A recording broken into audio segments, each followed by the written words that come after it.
대한민국 99%를 위한 편파 방송 나는 꼽살이다.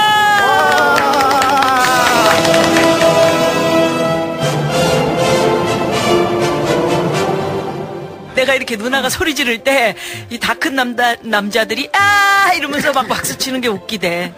다 먹고 살려면 못 웃기면 그거라도 해야죠. 그래. 세상이 밝아지면 없어질 방송입니다. 언제 없어질지 모를 방송이에요. 그러니까 언제까지 할 수 있나? 이걸 생각을 해봐야 돼 우리가. 언제까지 하고 이길 싶어? 때까지라고 그러는데 그래. 웃길 수 있을 때까지. 그랬더니 영구집권 방침을 밝힌 거라고. 용띠리 목소리가 지금 간간히 들려서 궁금해하실 것 같아. 안녕하십니까. 예. 미국 미국에 간 사이에 우리 용띠리라고 결정했어. 이름을. 그렇습니다. 예, 잘 들었고요. 제가 사실은 우리 한국을 떠나서 미국에 갈 때, 그러니까 인천공항을 이제 승천해서 승천 용이야? 뉴욕 용띠리니까 맞죠. 용이네. 공항에 강림할 때까지 우리 또 나는 곱살이다. 3회를 편집하지 않았습니까? 그렇지.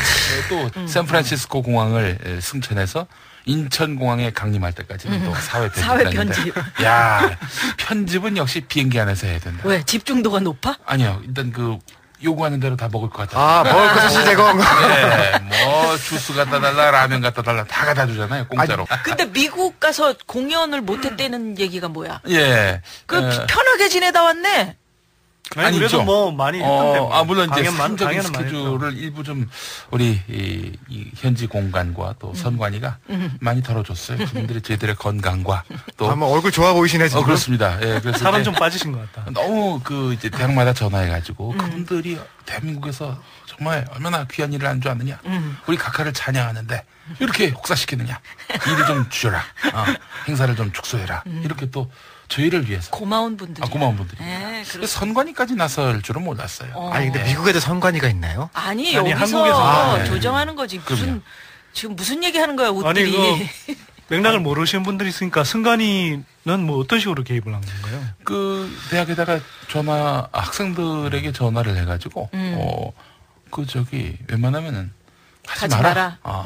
이렇게 이야기. 근데 그게 선거법 위반인가요? 선거법에 뭐가 저촉이 되는 거지? 글쎄요. 모르겠어요. 선관위가 아니라 선거 간섭이야, 강의하고 공연하는 건데 그게 무슨. 그러니까요. 그러니까 밑도 끝도 없이 그렇게 얘기했다는 거예요. 근데 이제 현재 대학들, 한국어 연구소가 아니라 한국학연구소, 거기서는 한국 정부로부터 좀 받나 봐요, 지원금을. 물론 받겠지. 네, 그래서 이 지원금이 끊어질 수도 있다. 이런 식으로 압박을 했다는 치사하게 거죠. 그 얼마나 된다 그걸 끊는다고. 근데 저는 한국학연구소가 한국을 연구하는 분들 아니겠습니까? 그렇죠. 이분들이 얼마나 우리를 우습게 봤을까? 우습게 봤지. 정말 웃기다, 이 친구들. 한국 정부를. 한국 정부를. 근데 돈이 끊어진다는 거는 굉장히 심각한 일이니까. 심각하게 받아들였겠지. 현지에 이제 대사관들 통해서 아마 조금씩 지원이 되고 그럴 거예요. 대사관이 행사들도 하고 연관돼 있는지는 모르겠습니다만은 영사관이 나선 것 같아요. 네네. 예. 어찌됐건 하여튼 여러 사람의 도움으로 편하게 몇 가지 행사는 안 하고 왔다는 거 말씀을 그렇습니다. 드리면서 일단은 인사를 좀 드려야 될 텐데 정식으로 우리 우띠리. 예, 우띠리 우석훈 파리 10대학 출신인데요. 오늘 합격이 조금 할게요. 제가 그거 발음 정확히 어떤 사람이 나한테 누나, 저는 누나 팬인데요. 파리 10대학 그것 좀 하지 마세요. 진짜 저질이에요. 이러더라고. 아니, 우석훈이 발음 잘못해가지고 그게 된 거 아니야? 처음부터. 아니, 근데 왜 날 저질로 만들고 그래? 제가 얼마 전에 부산에 강연을 갔는데 거기 점잖으신 교수님께서 저를 소개를 하는데 파리 10대학 출신이라고 했는데 부산 사람들이 다 웃더라고요. 선생님은 이제 영문을 모르고. 아니 예전에 기억이 나는데 미국의 어느 도시인가 동부 쪽인 것 같아요. 피바디라는 곳이 있습니다. 보스턴의 하버드대 아파트가 피바디 테라스. 예. 피바디. 피바디에 무슨 교양학단이 있나 봐요. 거기 지명. 예, 지명도 있어요. 그래서 거기서 이제 활동하셨던 분이 한국에 와서 이제 공연을 하는데 사회자가 소개하는데 피바다 요양학단에서 이 지휘를 하신 분이십니다. 큰 박수로 맞이해 주십시오. 다들 아주 종북 좌파가 아닌가 다들 이렇게 봤다는. 근데 파리 경제학으로 하면요. 1대학, 9대학이 우파대학이고 그다음에 8대학, 10대학이 좌파대학이에요. 네. 그래서 8대학은 공산당 계열이고 10대학은 사회당 계열이에요. 제가 아주 10대학 출신이 자랑스럽거든요. 근데 지금 프랑스 대통령이 사르코즈라고 네. 약간 우파에서 조금 극우 쪽에 있는 사람인데 예. 이 아저씨가 파리 10대학 출신이에요. 아 그래요? 네. 그래서 지금 어디 가서 좌파라고 그랬다가 그렇네. 사르코즈 거기 넣었다며 그래가지고 제가 지금 아주 기가 팍 죽었습니다. 아니 그래서 그 양반은 전향한 거예요? 아니면 원래 거긴 법대. 법대는 네. 또 달라요? 아니 법대도 원래 그런데요. 네. 뭐 학교가 크니까. 여러 사람이 온다. 이제 무슨 그런 일이 많이 얘기지. 섞여 약간 웃딜 우사쿤이었습니다. 웃들이. 오늘 학교 소개 길었어요. 자, 선띠리. 멋있는 버전으로 할까요? 멋있게 하지 마. 안 잘려온 버전으로. 잘 나가던 기득권의 길을 버리고 99%의 친구로 돌아온 선대인입니다. 아이고. 일명 선딜, 새누리당 당주. 선딜이 받아들이는구나, 이제. 우리 선대인 소장이 나오신, 선딜이 나오신 하버드대도 갔습니다. 하버더. 하버드 대학. 좋은 학교죠. 예, 정말 좋은 학교고. 거기 뭐 멋있지. 저 근데 사실 그 학교 나온 사람들은요, 내외국인을 막론하고 굉장히 우러러보면서 마음속이 위축이 됩니다. 거기 가보니까 그래서 실제로. 사실은 우리 선대인 소장님도 저한테는 뭐 그쪽 전혀 출신인 위축이 안 줄- 되던데. 그쪽 출신 줄 알고는 그때는 좀 위축됐는데, 와, 거기 갔더니 학생들이, 다 화장실도 가고, 밥도 먹고, 잠도 자더라고. 그래서. 똑같지 뭐. 놀랬어요. 미국 갔더니 썰렁해졌어요. 큰일 났네. 이제 입이 좀 풀려야 돼. 자, 용띠리 인사하고. 예, 안녕하십니까. 저도 아마 조만간 우리, 무상급식을 받을 것 같습니다. 왜? 우리 정봉주 의원의 뒤를 이어서. 무상급식을 받을 것 같아요. 뭔데요? 많이 주는, 뭔데요? 왜요? 아니, 몰라. 그러니까 뭐가 있는 것 같아. 다? 4명 다? 하겠지. 다 입을 틀어막아야 뭐 총선 대선 국면에서. 아니 먹여서 틀어막으면 되잖아요. 예? 먹이면 틀어막아지잖아요. 글쎄 말이야. 난 먹을 거면 돼. 계속 주면은 계속 조용할 거 아니에요. 근데 약간 지금 정봉주 의원, 그 상당히 좀 위기에 그렇네. 처해 있는 상황입니다. 그래요. 김용민 선수. 예. 저는 여왕벌 미화 누나입니다. 와! 그래. 옷들이 마음에 들었어. 제일 천진난만하게 박수 쳤어.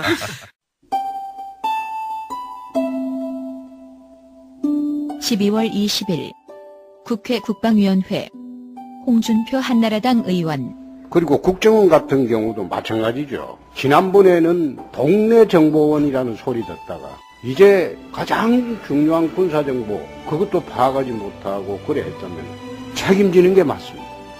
외교통상통일위원회 정몽준 의원 정보 수준이 이 정도라니 정말 걱정이 됩니다. 무력 도발과 같은 긴급 상황이 발생해도 모르고 있으면 어떻게 할 것인지 국민들께서도 걱정을 하고 있습니다. 아시나요? 얼마나 힘겨웠는지. 같은 위원회 이회창 자유선진당 의원 이거는 장관 두 분께 다 같이 여쭤봅니다만은 지금 김정일 사망 사실을 17일에 사망했는데 지금 대통령도 그걸 모르고 일본을 갔다 오고 그러셨는데 두 장관께서는 어디 언론 보도를 보고 알았습니까? 언제 아셨습니까? 김성환 외교통상부 장관 그 문제에 대해서는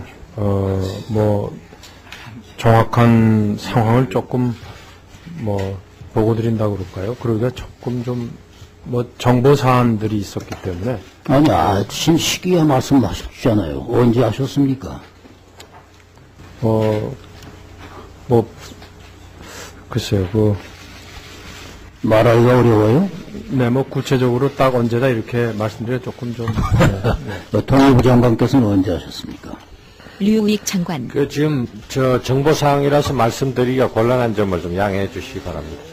그 아는 시기도 정보사항입니까? 그렇습니다. 왜 그런 얘기 못했냐고 물으시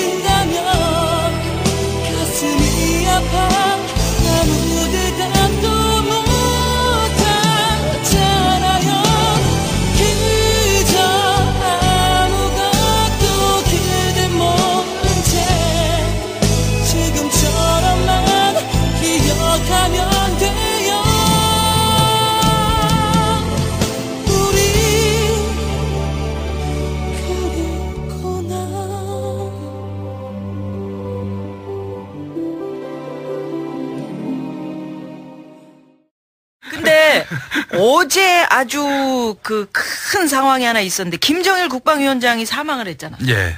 이거 어떻게 생각해? 저요. 사실은 김일성 이후의 김정일과 김정일 이후의 김정은 차이가 크죠.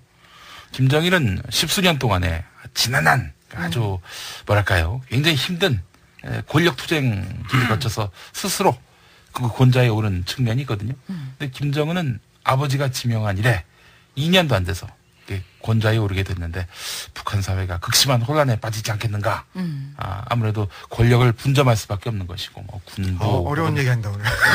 뭐 국무부, 뭐 이런 사람들하고 분점하게 되면은 자기들이 더 많은 그런 권력을 갖기 위해서 싸움을 벌일 것 같고, 예, 그렇게 되면은 한반도의 그 어떤 그런 중대한 그 뭐랄까 혼란이 오지 않겠는가라는 그런 우려도 있고요. 중대 혼란이 올 우려에 대해서는 지금 나도 걱정인 게 국정원장이라든지 국방부 장관이 전혀 뭐 그 사망 사실을 몰랐었다. 생일 파티하고 청와대에서는 꽃갈 모자 쓰고 말이죠.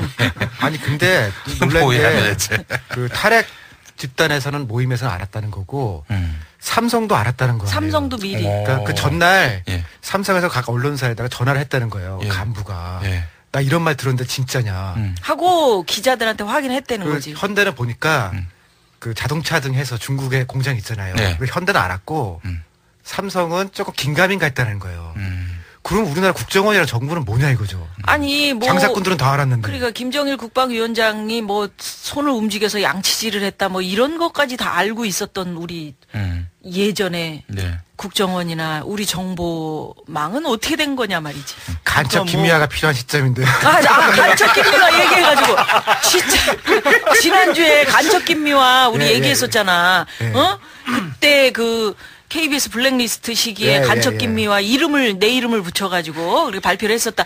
이거를 나는 꼽살이다를 진짜 많이 듣나 봐. 우리가 이 팟캐스트 순위가 높은 게 잠깐 1등 했었죠 지난주에. 아니 그러니까 내가 보니까 그 김미화를 치면 간첩 김미화가 나온 지가 꽤 오래됐고 없어졌어. 왜냐면 그럼요. 내가 보기 싫어가지고 부탁을 했다고. 간첩 김미화 내려주세요. 없었다고. 근데 갑자기 이번 주에 올라왔어. 간첩 김미화를. 김미화의 힘이죠. 아니 그러니까 이 방송을 엄청나게 듣는다는 얘기야. 그러니까 잘하셔야 돼. 어찌됐건 그 김정일 국방위원장이 이렇게 이제 갑자기 사망을 하면서 우리 금융시장은 어땠나? 사람들 불안한 요소 같은 거 없나? 어제는 출렁했죠. 뭐 당일 그 원래 좀 그 유럽발 좀 악재가 있어서 떨어지고 있었는데 거의 한 뭐 70포인트 가까이 떨어졌죠. 어제 그러다가 도시락 폭탄 터지니까 그게 다시 한 20포인트 정도 올라갔어요.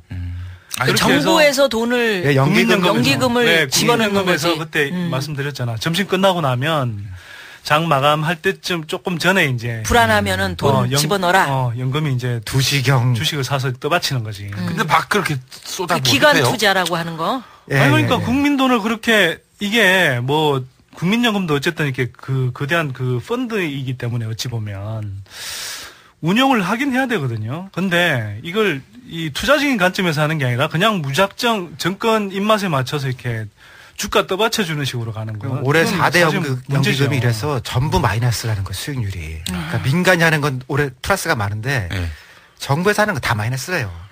점심 먹고 떠받치려고 막 넣으니까. 근데 이상하게도 이번에는 무슨 라면을 사재기 하거나 생수 사재기 뭐 이런 게 없더라. 제가 국민 의식이 참 높아지는 거다 이렇게 볼 수 있나? 시민을 몇 명 만나봤더니요.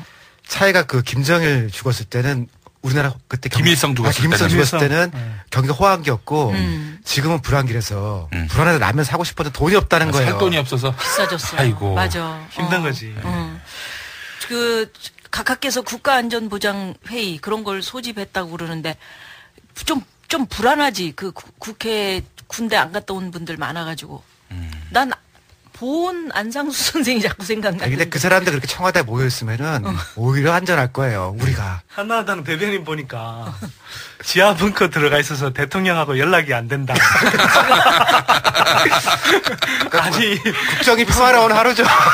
아니, 뭐, 김정일 죽기 전에는 일본 갔다가 뭐 죽고 나니까 바로 지하벙커 들어가고 국민하고 하여튼 연락이 안 되고. 근데 어찌됐건 이제 상황 끝났고 뭐 정부에서는 조문을 가야 되냐 마냐 뭐 이런 얘기 있던데 조문 얘기하면서 누나가 생각하기에 누나가 만약에 먼저 죽으면 조문 왔을 때 좀 재미있게 조문을 오란 말이야. 알았지?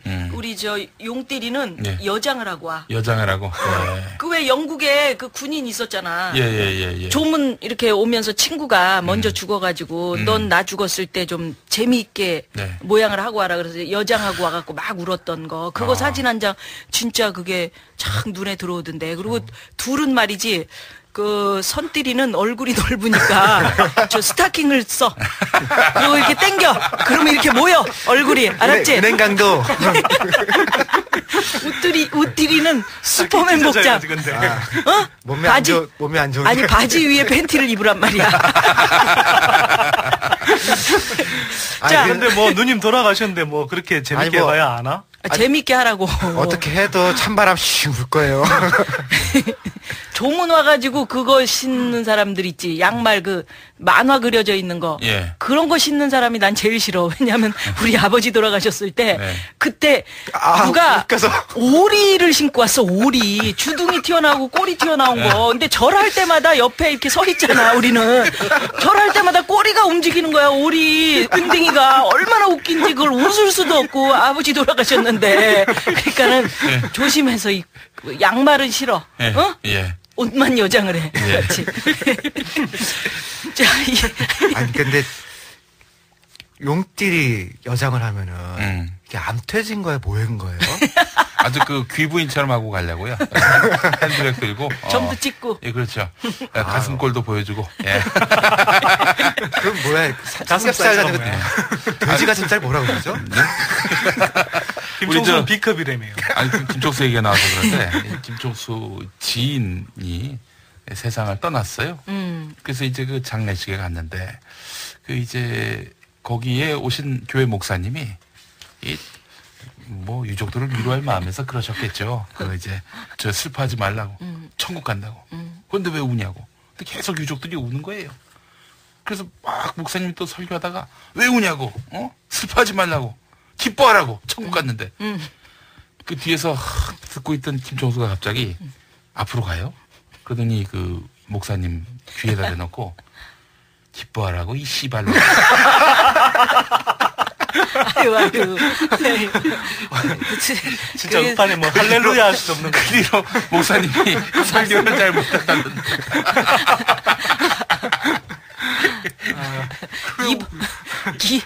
이봉원 상가에서는 스님이 또 그 영생을 빌어주면서 이렇게 목탁을 이렇게 치시면서 계속 손님들을 맞았어요. 근데 그 스님이 연예인들이 많이 오니까 흥분하신 거야. 그래가지고 나미아미탑을 뭐 이렇게 하시다가 아이고 김미아 씨, 아이고 사진 한 장 찍읍시다. 딱 막 사진 찍고 다시 해봤냐 봐라 있다 하다가 또 김용민 사진 한 장 볼 때마다 상가에서 그랬었던 일도 있었습니다. 김정일 국방위원장이 죽었다. 이 소식이 이제 상가 조문까지 번져가지고 우리가 이런 얘기까지 했네.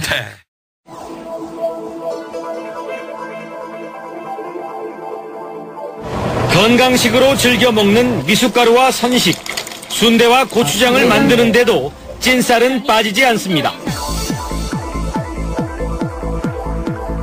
중국산 찐쌀의 가격은 20kg짜리 한 포대에 3만원 정도로 국산쌀의 절반 정도에 불과합니다. 맛과 안정성이 떨어지기 때문입니다. 요식업소 주인. 손님한테 줄 수가 없어요. 저기 국산쌀하고 섞어서 써봤는데 밥이 윤기가 없어요. 중국산 찐쌀은 수년 동안 묵은 쌀을 쪄서 만들기 때문에 윤기와 영양가가 떨어지는 데다 햅쌀처럼 보이려고 중국 현지에서 표백제를 쓰는 경우가 많습니다. 김기종, 농업연구원 농학박사. 그 표백제 중에 우리 몸에 좋지 않은 그 SO2 이산화황이라는 물질이 남아있게 됩니다. 그래서 그것을 함량이 허용 기준치 이상의 함량을 다량 섭취를 하면은 여러 가지 질병이 발생할 수도 있고.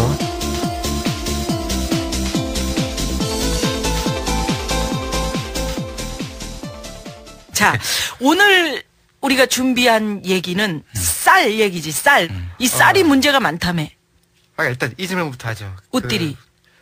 그 집에 쌀 못 쓰시죠? 김미아 선배는. 나는 우리 동네에서 농사를 지어. 경기도. 네. 그래서 그 용인쌀. 오리 농법으로 지은 쌀, 용인쌀. 그거 맛있지. 배곡. 맞아. 배곡 무슨 쌀이야. 왜 물어봐? 선길은. 저희 집은 양평인데 그 이천 쌀을 많이 사 먹는 것 같고요. 뭐 아니면 이상하던. 그리고 양평에서 나는 쌀도 조금씩 뭐 먹는 것 같고. 그럼 용띠는 집에서 쌀 먹죠.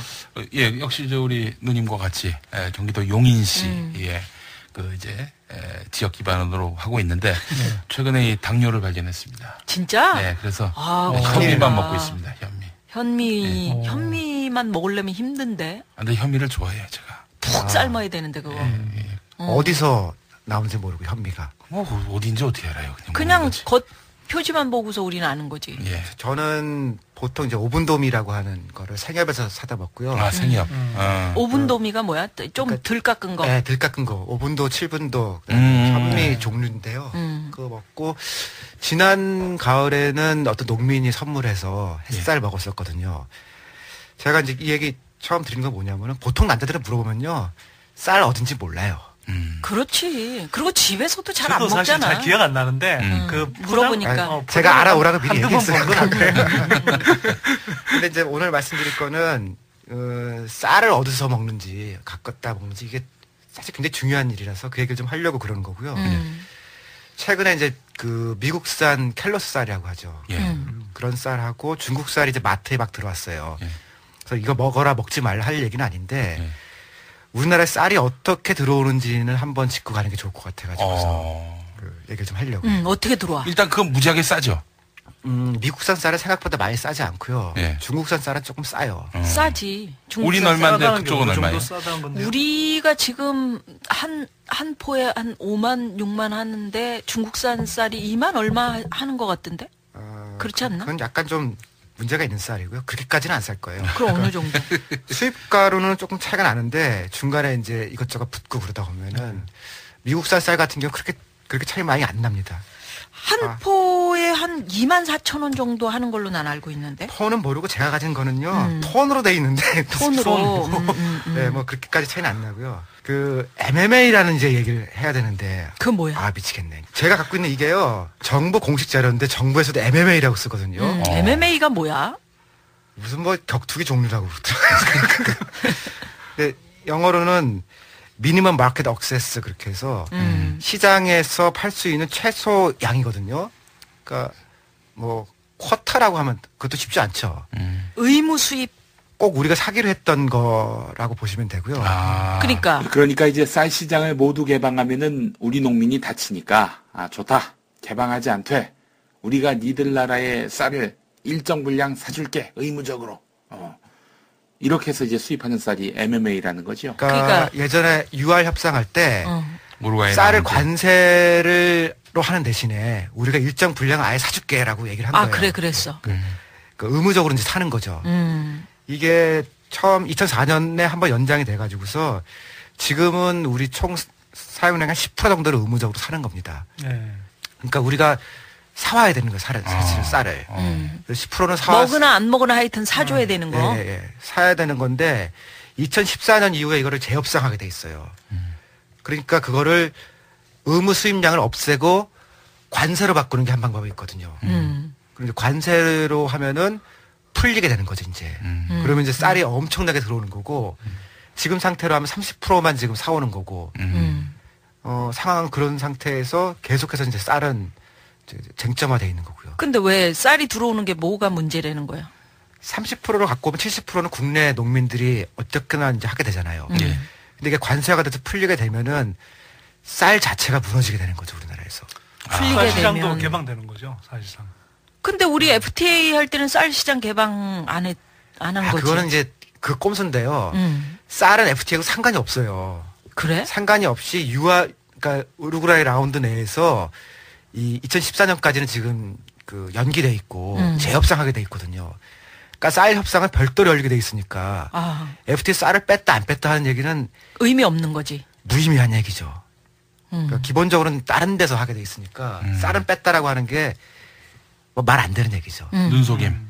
근데 이제 여기서 지금 문제가 되는 거는 이제 쌀 MMA라고 하는 의무 수입 분량이 문제가 되고 그 안에서 쌀 가공이 문제가 돼요. 그러니까 쌀로, 그러니까 밥용 쌀로 되어 있는 거는 이제 우리가 이제 어느 정도 관리를 하는데 찐 쌀은 가공용 쌀이라서 잘 모르거든요. 찐 쌀이라는 거는 중국산 찐 쌀은 쌀을 쪄가지고 파는 거잖아. 예, 그렇게 수입되면 그러니까 쌀을 보이는 건 똑같은데 약간 누리끼리 해지는 그런 쌀이 처음에 삼각김밥에 주로 들어갔었고 요즘에 이제 일반 밀을 쓰는 삼각김밥도 늘어났고 그다음 김밥 같은데 그다음에 떡 같은데 주로 쓰거든요. 그러니까 그 찐 쌀이라는 게 예전에 텔레비전에서 한번 보여주는데 그거 3년 정도 지난 아주 묵은 쌀을 쪄가지고 중국 사람들도 맛없어서 안 먹는 쌀인데 그거가 들어오게 된다 이거 지금도 들어오고 있잖아 많이. 유통 단계에 이제 들어오는 거예요. 그게 뭘로 들어온다고? 그것도 일종의 그건 가공용 쌀. 가공용 쌀.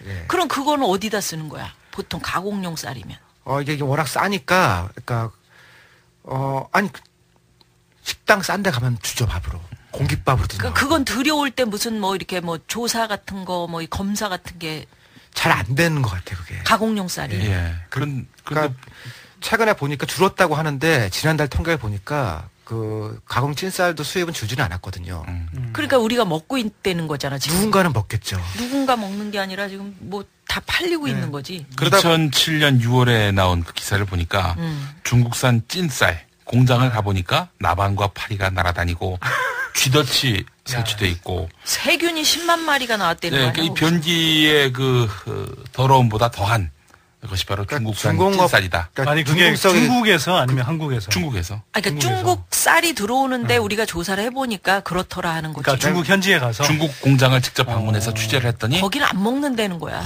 그다음에 그게 중금속 오염으로 우리나라에서도 문제가 된 적이 몇 번 있었거든요. 그렇지. 그러다 보니까 지금 이게 문제가 뭐냐면은 우리나라 쌀은 그러니까 가격 차이는 많이 안 나는데 찐쌀을 제외하면은 이거는 우리나라는 농약을 많이 안 쳐요. 그래서 이제 먹고 나면 소화가 잘 되는데 의학적으로 설명하기는 어려운데 수입해온 쌀은 오다 보니까 농약을 많이 치게 돼 있거든요. 훈증 처리하니까 오래 먹은 사람들은 이게 좀 소화가 안 된다는 거예요. 그게 표백제를 뿌린다는 거 아니야? 그러니까 누리끼리 한 쌀을 하얗게 보이게 하려고 표백을 시킨다는 거 아니야? 네.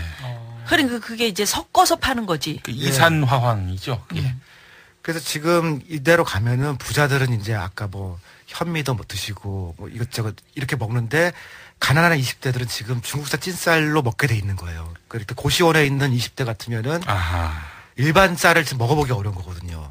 그러니까 소득에 따른 문제가 지금 쌀까지 온 거 아니냐. 그 쌀도 격차가 벌어지는 거죠.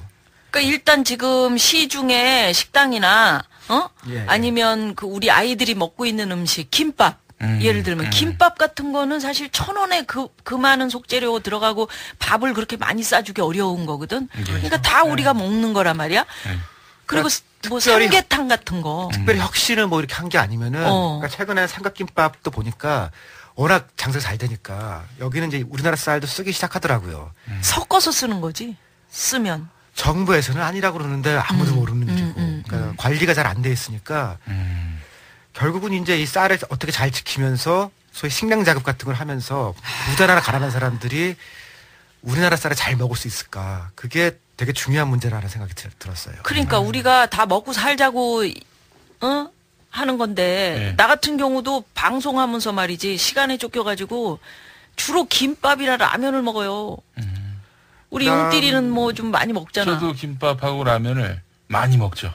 근데 그 김밥이 전부 찐쌀이라는 거예요. 표백제 들어가고 뭐 이런 거. 그다음에 약간 놀라운 자료가 하나 있었는데요. 우리가 쌀을 수입하는 데는 미국, 중국, 태국, 호주 딱 요 네 나라거든요. 근데 호주는 요즘 뭐 가뭄이 심해서 거의 수입을 안 했고요.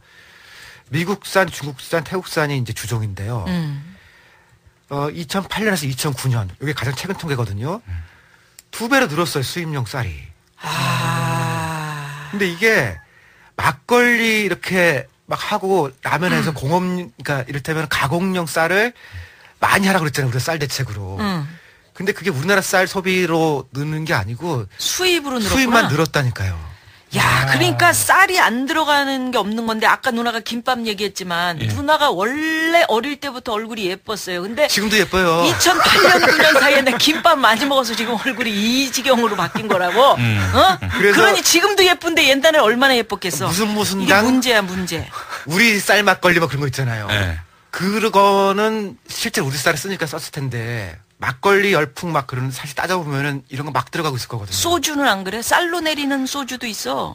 거기에 떡볶이, 떡, 국수, 라면, 과자, 뭐 선식, 생으로 먹는 거 이런 것도 다 중국 거 들어간대. 이게 말이 돼? 가공용 쌀은 공식적으로는 2008년, 2009년 사이에 중국산 수입은 조금 줄었어요. 그러니까 밥상용 쌀이 많이 늘었고. 아니 그러니까 식당에서 먹는 거나 아니면 아이들 왜 학교에서 급식 그다음에 회사 급식 이런 거 돈 줄이기 위해서 뭘 줄이겠냐고. 그러니까 이런 것들에 대해서 잘 관리하고 가능하면 이제 그해 쌀을 먹을 수 있도록 적절하게 우리가 보조금을 주든지 지원금을 주든지. 어디다가 누구한테? 이를테면 급식 같은 데면 급식 기관에다 줄 필요가 있고요. 그리고 최소한 우리가 한국 사람인데 쌀 먹는 거 가지고선 좀 차별하지 않는 사회를 만들면 좋지 않겠냐. 급식을 우리 쌀로 쓰면 좋은데 그게 아니면은 진짜 아이들 건강이라든지. 아니 근데 경기도 서울 전부 다 친환경 쌀 쓰겠다는 거 아니에요. 그건 우리 쌀인데다가 친환경으로 하겠다. 급식 예산이 늘어나면 이제 당연히 이제 국내산 쌀을 쓰게 돼 있고요. 그다음에 이제 미아누님이 아까 이야기를 하셨는데 지금 이렇게 사실은 뭐 쌀을 비롯해서 각종 식재료가 중국산도 이제 비싸다고 그래서 이제 동남아산까지 이제 들어오잖아요. 그러니까 그게 뭐냐면 사실 이런 것도 이제 어떻게 보면 뭐 부동산하고도 다 연관이 있는데 기본적으로 이제 부동산 가격 뛰면은 이게 기본적으로 뭐 점포 임대료 이런 것들이 뛰어버리잖아요. 간접비가 뛰는 거죠. 그러면 이제 아낄 수 있는 게 뭐 인건비 아낄 수 있는 건데 인건비 아끼는 것도 한계가 있고. 그렇지. 뭐 또 다들 자영업자 늘어나 있는데 뭐 예를 들어서 짜장면을 한다 그러면 짜장면 값을 무제한정 올릴 수도 없잖아요. 그러면 결국은 이제 식재료를 계속 아낀다고. 그렇네. 근데 이제 식재료도 이제는 뭐 아낄 수 있는 데까지 아낀 상태죠. 더 이상 이제 뭐 버티기가 힘든 거죠. 자영업자들. 일부 농업경제학 하는 분들이 쌀 조기 관세를 하자고 주장하는데. 쌀 뭐라고요? 조기 관세야. 누가? 일부 농업경제학 하시는 분들이. 그러니까 교수님들이? 예. 조기 관세화. 그건 뭐냐면은 지금 MMA로 돼 있는 것보다 더 많이 수입을 해오자는 얘기예요. 한마디로. 왜? 그렇게 하면 이제 쌀 농사를 그만 짓게 할 수 있고 농업을 뭔 소리요? 농업을 포기할 수 있으니까. 그만두면 어떻게 해? 근데 지금 정부 정책이 사실 그거예요. 그러니까 쌀을 그만 먹고 그만하고 왜냐면 농민들이 맨날 데모하고 힘드니까. 그랬다가 우리 쌀 농사 안 지을 때 저 사람들이 비싸게 부르면 할 수 없이 사와야 되는 건데 그걸 몰라? 그렇죠. 한 채 앞을 못 내다. 근데 그 구호가 그래서 옛날에 핸드폰 팔아 쌀 사 먹으면 된다라는 게. 손님 오셨네요. 네, 이 지하 녹음실이라 이렇습니다. 네, 또 문도 열어줘야 되고. 근데 지금 요비링도 우리를 도와주질 않네. 요비링 오랜만에 들어보지. 요비링. 요비링이 뭐예요? 저런 거 예전에 요비링이라고 그랬잖아. 띵동띵동 소리. 나 처음 들어보는데. 70년대 그랬나요? 그래, 예전에 어른들이 요비링 울린다 나가봐라 이랬어. 세대차 느껴지네. 우리 할아버지가 그랬다고. 제가 결론을 내면은 2014년까지는 쌀 관세를 하지 않고 현재 상황 정도는 지킬 수가 있는데 2014년에 재협상을 하면 되거든요. 근데 FTA를 강행했던 그 사람들이 농업부문 때문에 애를 먹었잖아요.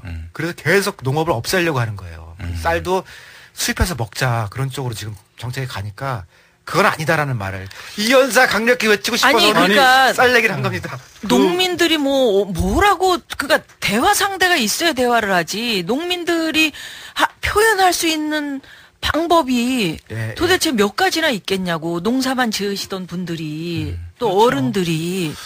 그러니까 이제 정부가 뭐 맨날 한국 농업을 살려야 된다 뭐 이렇게 이야기를 해요. 겉으로는. 근데 실제로는 한국 농업 이렇게 늘 이렇게 해오는 방향을 보면 한국 농업을 포기하는 방향으로 흘러왔어요. 계속 그래서 그랬죠. 네.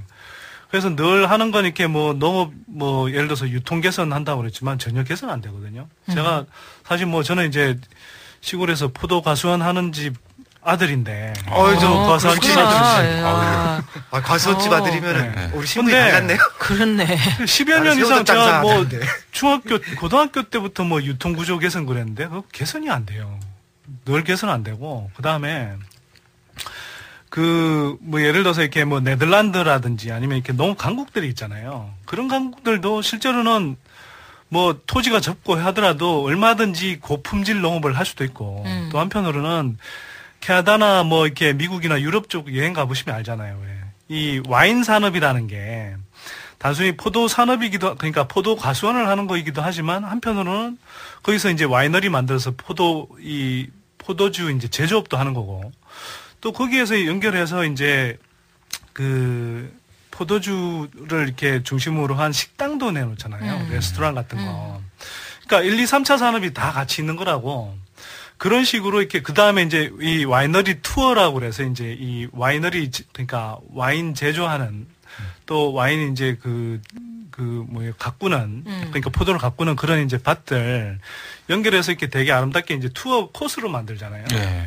그러니까 얼마든지 이제 그렇게 할 수 있는 여지들을 만들어야 되는데 그런 건 늘 없이 맨날 보조금 줄 테니 이제 뭐 이렇게 돈 되는 작물 뽑아내라 뭐 이런 식이거든요. 그러니까 지금 하여튼 뭐 농민들은 열심히 하려고 또 어떻게 보면은 또 돈 되는 작물만 또 농민들이 하니까 또 쌀농사에 또 지장이 있을 수도 있고 그런 면도 사실 있는데. 그러니까 작년 올해 계속 정부에서 쌀은 그만하고 다른 걸 하도록 그래. 근데 그게 뭐 일부는 합리적이긴 한데 사실 올해 9월에 햇볕이 쨍하고 나왔잖아요. 그때 안 그랬으면 올해 지금 쌀이 없어서 좀 난리 났었을 거라니까요. 그 8월까지 상황이 안 좋았거든요. 그렇죠. 그런 점에서는 다른 건 몰라도 쌀은 안보라는 차원에서 좀 봤으면 좋겠다는 생각이. 아니 그것보다도 이건 쌀은 안보다 이거는 우리한테 먼 얘기고 사실은 이 가공용 찐 쌀이 나는 이게 가장 문제라고 생각을 하는데 중국산 쌀이. 왜냐하면 난 지금 화가 나는 게 밖에서 매일을 먹는데 나뿐만이 아니고 지금 여기 있는 남자들 다 그렇다고 밖에서 먹는데 그게 다 지금 우리한테 이 지금 해로운 표백제로 닦아낸 그런 쌀을 물론 한국 쌀도 좀 일부 맛이 없으니까 이제 섞은 집도 있고 또 비양심적인 왜냐하면 김밥 같은 거는 사실 그 참기름에 참깨를 넣으면 그 맛에 희석이 돼가지고 무슨 맛인지 몰라요? 예. 그 다음에 삼계탕 나 참 좋아하는데 그 다음에 오리 이렇게 백숙인가 그거 하면 뱃속에다 쌀을 집어넣어. 삼계탕도 역시 끓이면 어쩐지 요새 이상하게 있잖아. 밥이 툭툭 터져가지고. 삼계탕 원래 삼계탕 먹으면 않나요? 아니야 맛이 없더라니까. 그러니까 이게 진짜 화나는 일이야. 그래서 그것을 가공용 쌀을 어떻게 누가 안 먹게 할 수 있어? 어떻게 해야 돼? 지금 이게 뭐 프로나 때문에 갈 필요도 없이 밥상용 쌀도 지금 해마다 뭐 수십 건씩 걸려요. 그러니까 그 일반 우리나라 한국 쌀하고 막 바꿔치기 하거든요. 그래 봉투를 바꾼다며. 네, 그래서 지금 이게 막 관리를 아무리 한다고 사실은 쉽지가 않고 훨씬 더 이제 자세하게 들어가서 이거를 관리를 해야겠죠. 근데 제가 이제 화나는 건 뭐냐면은. 부자들이 먹는 유기농이나 이런 거는 그래도 관리가 좀 되거든요. 직거래도 많고. 근데 가난한 사람들이 먹거나 20대나 고시원생들이 먹는 거는 뭐 원산지 표시도 잘 안 해요. 그러니까 뭔지 모르고 먹는 거야 지금. 아니 그러니까 식당밥이 그런 거지. 네, 그렇죠. 또는 아까 얘기한 고시원. 네. 고시원 요새 쪽방이라 한 평도 안 되는 데서 사는 사람들 엄청나게 많거든. 그러니까 이제 그거 고시원에서 전기 밥통에다가 잔뜩 넣는 밥이 짬밥이라고 그런 거. 그런 싸구려 그럴 쌀을 넣었다. 그러니까 제가 이거 한번 다루려고 딱 마음을 먹은 게 한 달쯤 전에 고시원에 있는 어떤 사람을 20대 만났는데 자기 몇 달째 그 외국 쌀만 먹었더니 속이 안 좋다는 거예요. 그러니까 그 안에서도 그 중국 쌀을 먹는 거고 그 앞에 있는 식당이 다 뻔할 거 아니에요. 그런 사람들이 먹는 데는 지금 아무도 손을 안 대니까 좀 정부 관리라도 좀 필요할 것 같다는 생각이 들더라고요. 그러니까 우린 죽으면 썩지도 않을 거야. 표백제를 하도 먹어가지고. 살아있는 동안은 피부가 쌌고. 이게 문제라. 이거 어떻게 방법이 없나? 그것은 방법이 없나 정말로? 일단 MMA를 유지한다고 하면 70% 내에서는 잘 관리하면은 가능할 수 있고요. 그 다음에 국민들이 먹는 거에 대해서는 사실은 일정 부분은 이제 100% 다 이제 국산 쌀로 해줄 수 있거든요. 근데 몇 가지 방안들이 있었는데 가공용 진짜 가공용에는 이런 거 써도 되고 그다음에 일부에서는 북한 원조용으로 MMA는 어차피 수입해야 되는 거니까 이런 걸 쓰자라는 논의들도 있었어요. 아, 전에 있었지. 그래서 따져 보면은 뭐 방법은 있는데 지금 농정하는 사람들이 기본적으로 쌀을 없애고 싶어요, 한국에서. 매번 문제가 되고 그러니까. 또 관료들? 예. 그렇죠. 그래서 제가 이게 지금 완전히 뭐 화가 났던 건 뭐냐면은 쌀을 어떻게 잘해보자라고 하는 게 농업경제학 하시는 분들 그렇게 얘기할 거 아니에요. 근데 이 사람들이 쌀을 줄이는 것부터 지금 연구를 해서 그런 주장을 하더라고요. 그래서 강기갑 의원이 2단 당수인가 그걸 공중부양을 하고 막 그랬었잖아. 아니 그 마음 내 이해가 가더라고요.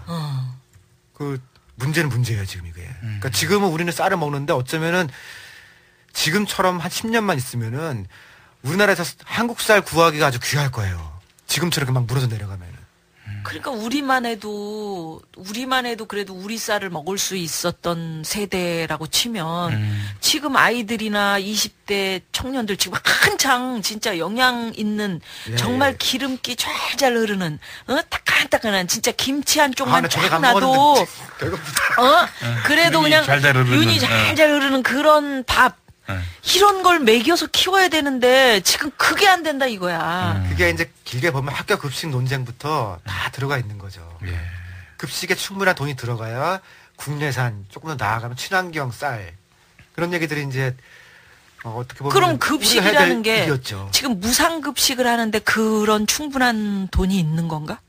아니 그 돈들은 충분히 있죠. 무상급식은? 뭐 예를 들어서 서울시 같으면 지금 이제 전체가 한 지금 전체 예산이 한 1,800억 뭐 그 정도 수준일 거예요. 그런데 한 해인데 그게 이제 서울시 교육청하고 서울시가 이제 분담하는 거죠. 그래서 뭐 이제 올해 문제가 됐을 때는 그 695억 원 그거 이제 서울시에서 못 내겠다 뭐 그런 식으로 이제 해서 지금 이제 흘러갔었던 거잖아요. 근데 서울시 예산 규모가 뭐 보통 한 21조 원 정도 되고, 물론 그 중에서 이제 뭐 이 서울시 교육청에 주는 돈, 뭐 기초 지자체에 내려보내는 돈, 뭐 이런 돈들이 있기 때문에 다 서울시가 쓰지는 못한다 하더라도 굉장히 작은 돈이에요. 뭐 굳이 표현하자면 서울시 전체 예산의 한 0.03% 정도? 그 정도밖에 안 돼. 0.3% 정도밖에 안 되니까. 이게 어떻게 보면 빈곤 문제이기도 한데요. 그러니까 90년대 중후반에 이제 우리가 연구할 때 미국의 빈곤 현상 연구하다가 흑인 비만 연구를 많이 했어요. 맞아. 흑인들이 비만이 되고 더 몸도 안 좋은데 지금 그 현상이 딱 우리나라에서 20대와 가난한 집에 생긴 거거든요. 쌀도 국내산 먹기가 어렵고 또 한 가지 과일 먹기가 어려워요. 과일. 대학생들이나 20대 편의점에서 알바들 하는 사람들이 과일 볼 수가 없잖아요. 그러니까 여기가 지금 살찌고 오히려 부자들은 다 몸매 좋고 딱 마르고 피트니스 센터 다니면서 그렇죠. 뛰고 예전에 오세영 운동하고. 시장님이 몸 좋았죠. 지금 뭐 사실 미국에서 나타나는 현상이 한국에서도 일정하게 나타나고 있어요. 제가 어젠가 신문을 보니까 무상급식 때문에 그 물가가 내려갔대. 그 굉장히 좋은 소식이잖아요. 그러니까 이게 뭐 무상급식을 하면 뭐 복지 포퓰리즘이다 이런 식으로 이야기를 하는데 실제로 뭐 어머님들이 이제 도시락 싸는 뭐 그런 시간과 에너지를 절약하는 것도 좋지만 또 한편으로는 당장 이렇게 물가 부담이 줄어든다고요. 그러니까 그만큼 이제 이제 학교에서 대량으로 이제 뭐 음식을 싸서 이렇게 제공을 하는 거기 때문에 기본적으로는 계약을 해서 그래 직거래해야 돼. 훨씬 저렴하게 이제 제공이 되는 거거든요. 그러니까 이런 식으로 이제 물가 부담이 줄어든다라는 것이고 한편으로 가게에도 그만큼 도움이 된다는 이야기. 그래 근데 농민들도 내가 시골에서 살아보니까 좋은 거는 자기들이 다 먹고 있잖아. 진짜로 막 돼지도 그래요. 잡고 막 오골개도 잡고 나는 시골에서 아니 동네 아범들이 누님 뭐 드시러 오세요. 가면 막 돼지도 잡고 시골이 그렇다고. 근데 좋은 거는 다 먹고 남이 먹는 거는 막 더 이렇게 막 진짜 우리도 이런 시골 냄새 함부로 하고 이런 거 아니야? 그렇진 않고요. 그렇진 않아? 예, 아예 좀 뭐 의심스럽고 포도 가수집 아들인데. 옛날에 포도밭에서 막 연애들하고 뭐 다 여름에 그랬었는데 이제 그런 밑에서 따먹고 뭐 데이트하고. 이렇긴 해요. 이제 포도 가수원 이제 포도를 팔 때 이제 포장을 해서 이제 이 뭐 상품 종류별로 뭐 특등급 뭐 상품 뭐 이런 식으로 하잖아요. 근데 그 품질은 다 지키려고 하고요. 다만 이제 이런 거 있어요. 부모님들은 그냥 이렇게 포도 알맹이만 있어도 그냥 먹죠. 근데 참 고마운 게 이 아들내미가 이렇게 또 손주들이 내려가면 그런 건 진짜 시장에서 파는 것 중에서도 제일 좋은 거. 그래. 그런 거 이렇게 놔뒀다가 이렇게 먹이신다고요. 고맙죠 정말. 제가 이 얘기한다 그랬더니 어떤 많이 먹어서 얼굴이 저렇게 넓어졌구나. 해조리나 좀 나눠드릴게. 생산물 중에서 아직도 좋은 거는 일본으로 수출하고 국내에 들어오는 건 좀 그거보다 급이 떨어지는 게 많다고 그 얘기 좀 해달라고 그러더라고요. 당연하지. 옛날에 그 도루묵이라는 거 그거 쳐다보지도 않았던 생선이야. 우리 가난할 때 진짜 누나 어렸을 때 저도 어렸을 때 많이 먹었는데 시장에서 이만큼에 막 얼마 해갖고 그 들통에다 놓고서 그냥 그 먹기 싫은 알이 얼마나 알이 알지? 많이 나오죠. 알이 손대면 아주 톡하고 그냥 콧물 같은 게 이렇게 나오면서 입에서 따로 놀아요. 그래서 어른들은 도루묵을 안 먹. 아니 진짜 잘 익혀도 그래 도루묵 알이. 근데 그게 지금 귀한 생선으로 일본으로 다 나간다는 거 아니야? 얼마나 비싸졌는데. 그거하고 저 같이 이제 말하자면은 동급으로 치는 게 곰치라고. 곰치. 아 곰치. 강원도 속초에 가면은 좀 좋은 식당. 그냥 시원하지 곰치국. 저녁 안 먹었다니 계속 먹는 얘기만. 뭐 어찌됐건 쌀 얘기하다 그랬는데 진짜 우리 청년들 불쌍하다. 제가 어떡하냐. 꼭 한번 진짜 꼽자리 내에서 하고 싶은 사회적 변화라면요. 대학교나 이런 청소년들 가는데 과일방 같은 걸 둬서 조그만 방 하나 줘가지고서 사과 싸놓고선 깎아먹게 해주면 되잖아요. 그럼 큰 돈 드는 것도 아니고 등록금도 뭐 연간 1,000만 원씩 받으면서 그 정도는 우리가 해야 되지 않냐 그런 생각이 들어요. 과일도 조금 좀 영양가 있는 걸 해야 되는데. 아니 제가 그 얘기를 몇 번 했는데 진짜 눈물 났던 때가요. 그러니까 뭐 매일 오늘 과일 먹은 사람, 일주일 과일 먹은 사람 다 손들어보라 했거든요. 한 달 전에 과일 먹은 한 달 내에 못 먹은 사람 그러면 아무도 안 드는데 강연 끝나고 나올 때 와요 몇 명이. 그래서 자기가 못 먹었다 그러거든요. 눈물 날 뻔했죠 그때. 쉬어서 못 먹었다. 아니 먹을 수가 없는 거라니까. 돈이 없어서. 돈이 없어서. 그래서 손은 같이 있을 땐 못 드는데 끝나고 나올 때 나한테 와서 내가 그랬다고 얘기를 하거든요. 참. 그런 사람들한테 진짜 그렇다. 과일 먹을 수 있게 해줘야. 미국은 흑인들이 그리고 살쪘잖아요. 건강에도 안 좋고. 근데 사람들은 20대 중반까지 아직 성장 중이거든요. 키도 조금씩 크고. 아 누나 얘기가. 네. 그때 과일 꼭 먹을 수 있게 해줘야 된다는 이 연사 외칩니다. 그러니까 누나가 키가 클 수 있었어요. 근데 과일을 못 먹어서 지금 이 지경이잖아. 아멘. 말을 해. 나는 왜 옆으로 키가 크지? 아, 저는 과일을 너무 많이 먹어서 이렇게 과일살이야, 과일살. 그렇다면은 어떤 대책이 있을까? 현 상태로는 정부가 조금 더 관심을 갖고, 그 다음에 지금 농협이라든가 이런 데서 신경을 넣었으면 괜찮아져요. 이거 충분히 관리할 수 있는 건데. 대학 있잖아. 예. 대학 얘기를 좀 해보면 누나가 성균관대학교를 나왔고 지금도 다니고 있어요. 예. 거기는 삼성재단이에요. 성균관대학교가. 예. 거기가 시간 강사가 제일 좋아서 모든 시간 강사가 제일 좋아하는 대학. 그렇구나. 근데 별로 돈 안 주는 걸로 알고 있는데 어찌됐건 학생들 먹는 게 말이죠. 저는 학생 식당을 가보고 좀 대학 교수님들이나 아니면 그 성대 관계 되시는 여러분들이 대학이 다 그럴 거라고 나는 생각을 해.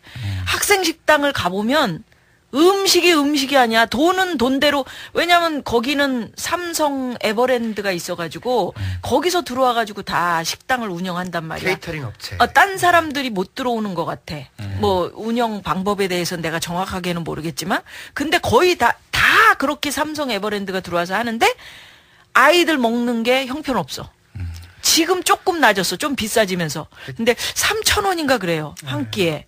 그러면 내 생각에는 학생들한테 3,000원을 받으면 학교에서 3,000원을 내고 아이들한테 3,000원 받고 6,000원짜리 밥을 줘야 된다라는 생각이 드는데 3,000원짜리 밥이라니까? 그게 유럽하고 한국 차이가요. 대학교도 알아봤는데요. 그러니까 대부분 유럽 대학이 그 식당에서 한 50에서 60% 정도 보조금이 나오더라고요. 그러니까 말씀하신 대로 한 2,000원쯤 내면은 정부에서 2,500원쯤 합쳐줘가지고서 그거 먹으면 충분히 열량과 이게 가능하게 해주거든요. 그러니까 저는 공부할 때 생각해보면은 과일 먹었어요. 학교에서 유럽에 있을 때는. 근데 한국은 지금까지도 그 유럽이랑 달리 보조금을 대학에 줘야 된다는 생각을 안 하거든요. 그런 점에서는 이제 오히려 중고등학생들 만나면 얼굴이 해요. 그런데 대학생들 만나면 푸석푸석 하거든요. 아니 보조금 안 줘도 대학교에서 등록금이 얼마야 도대체? 우리나라 그렇게 비싸게 등록금 받으면서 학생 아이들을 위해서 뭘 해주냐고. 지금 그러니까 독일이 좀 비싸요. 연간 80만 원 받고 스위스가 한 50만 원, 프랑스가 연간 한 30만 원이거든요. 아 연간? 예. 한 학기가 아니라. 예, 연간. 사실상 그게 무상 의료, 그러니까 무상 교육 체계인데요. 야, 그럼 이제 한 학기에 그렇게 하는데도 25만 원 낸다는 거 아니야? 각 대학 식사에 50% 정도 보조금 들어온다니까요. 근데 그 시스템이 1인당 국민소득 10,000불 때 한 거예요. 우린 지금 2만 불인데 지금 못 하고 있는 거잖아요. 아니 이런 거를 학교에다가 강력하게 요구를 못 하나? 부모님들도 계시고. 뭐 학교도 어디다가 문제가 요구를 해야 돼?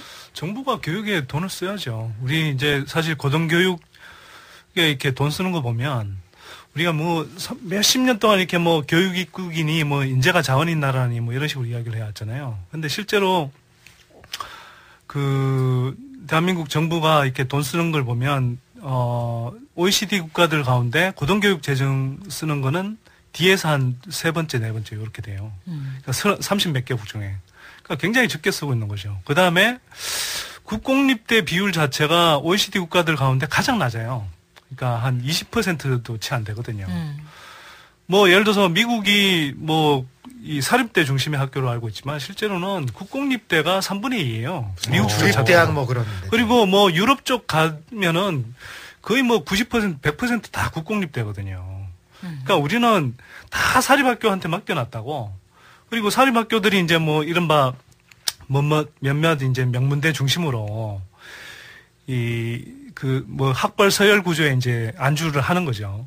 그러면서 다 등록금 장사를 한다고. 그러니까 이제 막 지금 1,000만 원씩까지 올라와 있잖아요. 진짜 근데 당장 그러다 보니까 지금 국공립대까지 등달아 올라가 있고 정부 예산 지원은 안 되고. 그러니까 이제 학생들이 이제 미치는 거죠. 미친 등록금이 미치는 어려운 거죠. 얘기는 우리가 천천히 바꾼다고 막 그러지만 하여간 대학이나 어디 가면은 과일 정도 주는 걸 해줄 수 있잖아요. 하여간 우리가 보니까 중고등학교까지는 이제 밥을 먹을 수 있는 상태까지 왔는데 대학생들 그러니까 소외돼 있던 거예요, 그 과정에서. 대학생들은 정말 불쌍하지. 왜냐면 등록금 비싸니까 그거 아르바이트해서 조금만 보태보려고 애들이 애쓰지. 거기에다가 저기 하잖아. 학자금 융자 얻어가지고 졸업해도 또 빚 있잖아. 안 그래도 그 얘기 좀 오늘 하려고 그랬어요. 뭐 이야기 나왔으니까 그냥 지금 하는 게 좋을 것 같은데. 그 취업 후 상한제 학자금이라는 게 있잖아요. 그게 우리 이율이 5.8%예요. 높죠. 주택담보대출도 5.2%거든. 그게 여야가 그렇게 막 합의해서 정했다는 이자율이 그래요. 그리고 OECD 국가들, 그러니까 OECD라는 건 아까 전에도 이야기했지만 이렇게 하여튼 뭐 좀 선진국 클럽 비슷해요, 그나마. 근데 거기 평균을 보면 대부분 무이자거나 아니면 뭐 국채이자 수준이에요. 국채이자율이라는 것은 보통 한 2%, 3%대거든. 근데 우리는 막 생색내기 식으로 해준 게 취업 후 상한제 그 이자율이 5.8%라고요. 그게 변동이 있어? 나중에? 아니면 아니 이제 뭐 그냥 이제 변동금리로 하는 그러니까 변동금리로 하는 걸로 저는 알고 있는데 일단 정해진 건 5.8% 수준이에요. 어휴, 높다. 그러니까 이거는 사실은 뭐 학생들한테 지원해 주는 것도 아니고요. 사실 그냥 장사하는 거예요. 그렇네. 취업 후에 이 갚아라 하는 거네. 근데 또 공무원들하고 또 군인들 학자금은 또 다 공짜로 해주죠. 거기만 그런 게 아니고 대기업들 그다음에 뭐 일단 포스코 이런 데들 다 해주니까 진짜 부모 잘 못 만난 사람들은 너무너무 힘든 거예요. 제가 짧게 이제 대학 강의를 할 때였는데 어떤 여학생이 그것도 잘렸죠. 예. 어떤 여학생이 계속 자고 있어요. 그래서 아니 수업 시간에 왜 자니 했더니 등록금 벌려고 간밤에 밤새 아르바이트 하느라고. 얘는 눈물 나는 얘기네 진짜. 학교에 와가지고 공부하기 위해서 그렇게 알바를 했는데 학교 와서는 정작 조는.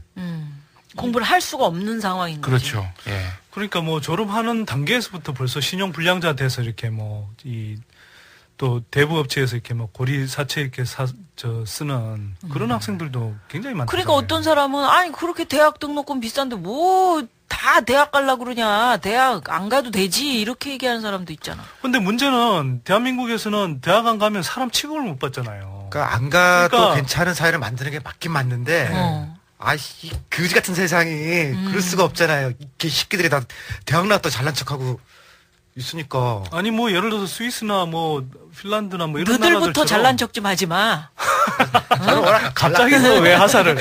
그래. 그러니까 고등학교만 나와도 27%. 예, 그러니까 뭐 고등학교 정도만 나와도 충분히 사회에서 인정받고 또 숙련된 이렇게 뭐 일들을 할 수 있으면. 미국에 가봐. 미국 가보면 뭐 중학교, 고등학교만 나오면 그 사람들은 완전 집안에서 막 난리가 나고 축하해주고, 이제 자기가 공부할 거 다 했다라고 생각을 하고, 거기 또 인정을 해주고, 아무리 뭘 해도 자기가 자부심을 갖는다고.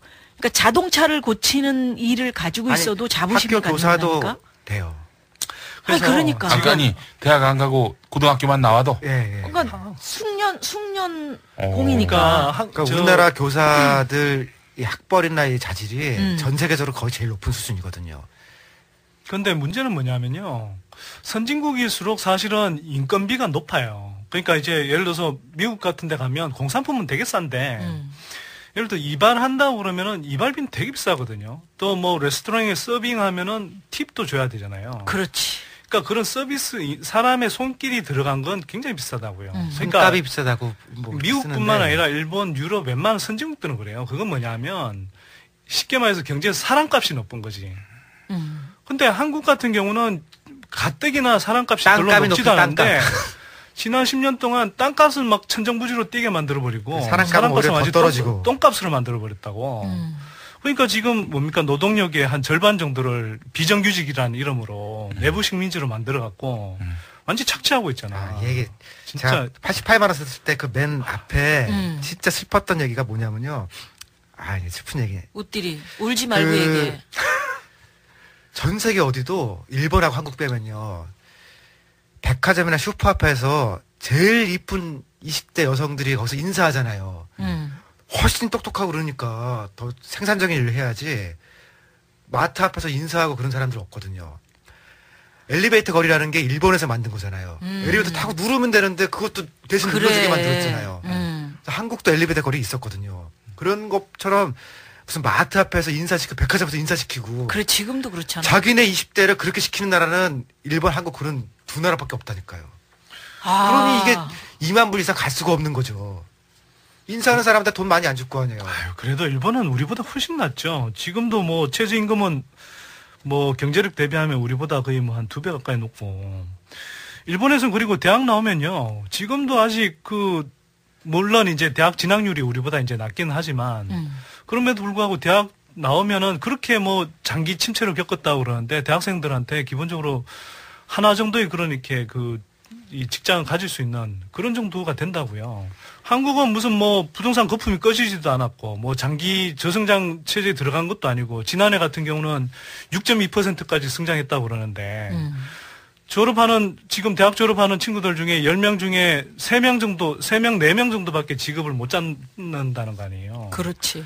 이런 형편없는 사회를 만들어 놓고 우리가 무슨 뭐 미래 젊은 친구들한테 애국심을 가지라고 강요할 수 있냐고. 그 젊은 친구들이 저 꼭 대학 가야 돼요? 이렇게 물어보면 해줄 말이 없는 거야. 가지 말아도 된다. 이렇게 얘기하고 싶어, 사실. 이 사회 분위기, 네가 하고 싶은 일을 해. 이렇게 얘기하고 싶은데, 분위기 자체가 그렇지 않으니까. 그러니까 신영복 선생이 늘 하시는 말씀이 변방을 주목해라. 그러니까 뭐 아주 뭐 중심에 있다고 그래서 꼭 좋은 게 아니다라고 얘기하시는데 그걸 어떻게 우리가 이게 밑받침을 해줄 수 있냐고 젊은 친구들한테. 그러니까 뭐 여러 가지가 있을 수 있어요. 그러니까 뭐 아까 이야기했듯이 일단 우리가 교육에 투자하는 돈이 굉장히 낮거든요. 그러면 이제 뭐 이 고등학교까지는 의무 교육 일단 할 수 있고 그다음에 대학 같은 경우도 국공립대 정도는 예를 들어서 특히 지방의 거점 국립대 중심으로 이렇게 지원을 하면 거기 지방에서 이렇게 인재들을 지방에 이제 대학들에 진학할 거니까 얼마든지 거기 남아서 또 이제 이 뭐 새로운 지식 벤처도 만들고 할 수 있잖아요. 그 돈 조금만 들이면 되거든요. 1년에 국공립대 무상으로 해줘봐야 한 1조 5천억밖에 안 들어가요. 실제로는. 4대강 사업 하면은 4대강 사업 예산으로 한 14년째 해줄 수 있다니까 이미. 근데 야, 우리가 언제 특집 한번 해야 되는데 그 아라뱃길 있지. 네. 12월 17일 MBC 뉴스 데스크. 지난 10월 29일 시험 운항을 시작한 경인운하 아라뱃길입니다. 정원 90명의 유람선 아라리호. 오전 승객은 한 명도 없습니다. 오후가 되자 그나마 단체 손님들이 몰려들었습니다. 러시아 무용수들과 승객들이 한데 엉켜 트로트 음악에 맞춰 춤을 춥니다. 선상 내에서 이런 어떤 음주라든가 이런 부분이 좀 그 외국인한테 좀 창피한 상황이 좀 될 수 있을 것 같습니다. 갑판 위로 올라가 봤습니다. 뱃길 주변 곳곳은 여전히 공사 중입니다. 오는 동안 볼거리가 참 많이 부족한 것 같아요, 아직. 배에서 내린 다음도 문제입니다. 김포 여객터미널엔 아직 연계교통편이 마련되지 않아서 버스를 타기 위해선 저 건너편 아파트 단지까지 20분 이상 걸어가야 합니다. 없던 강이 갑자기 생기면서 인천 계양구 주민들은 생활권이 남북으로 갈라져 버렸습니다. 그걸 한번 다루자. 아니 그 돈이면 내가 볼 때 그 돈이면 다 해결했죠. 우리 아니, 근데 젊은 친구들 해줄 수 있잖아. 경인운하 같은 경우도 한 2조 한 8천억이 들어갔어요. 근데 그게 처음 시작할 때는 한 1조 원 정도로 시작했던 거라고. 근데 맨날 1조 원 가지고 된다고 했다가 시간 지나면서 야금야금 늘려가는 거야. 근데 하여튼 이건 뭐 오늘 다 이야기할 수 없고요.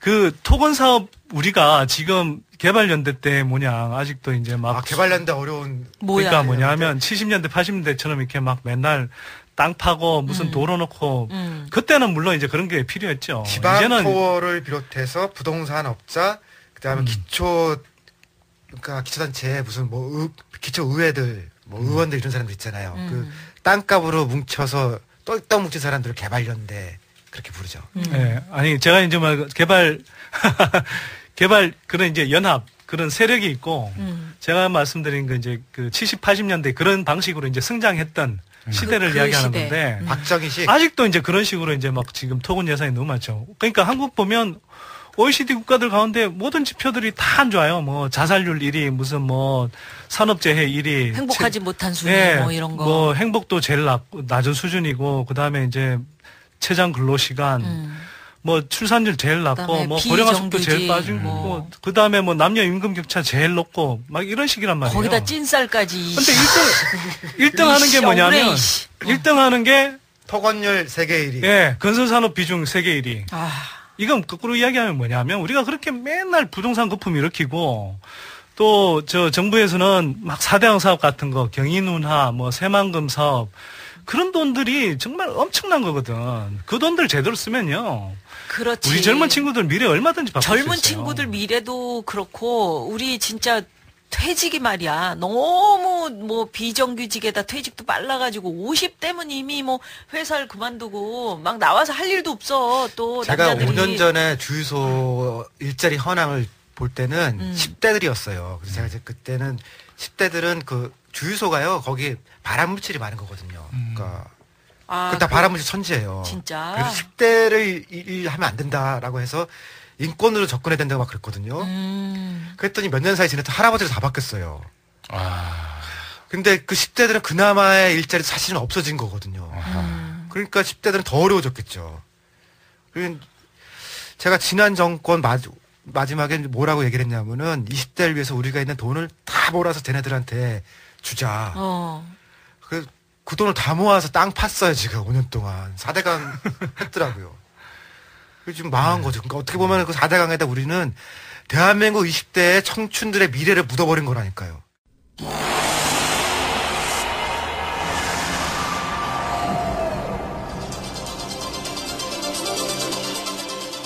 24시간이 황금시간대에 보내드리는 나는 꼽살이다!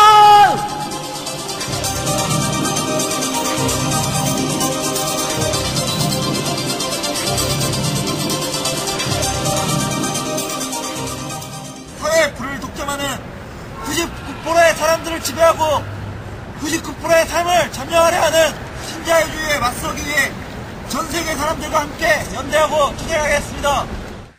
여의도에서 대학생들이 지금 그 금융 어디 거기 앞에서 지금 데모하고 있잖아. 바닥에 이렇게 스티로폴 깔고. 내가 지나가다가 너무 불쌍해가지고 그 앞에 네, 가가지고 아이들 위로해주고 추운데 대학생 아이들이 왜 그 앞에서 그렇게 떨면서 어른들을 향해서 또는 금융가를 향해서 그렇게 바닥에서 있어야 되냐고. 금융자본을 점령하라. 대학생 20명이 텐트 시위를 벌이고 있는데 지금 텐트 뺏겼지. 대학생 사람연대 소속 학생들이에요. 맞아. 아, 사람연대요. 예. 금융자본에 대해서 세금을 물려가지고 등록금과 학자금 대출을 해결하라.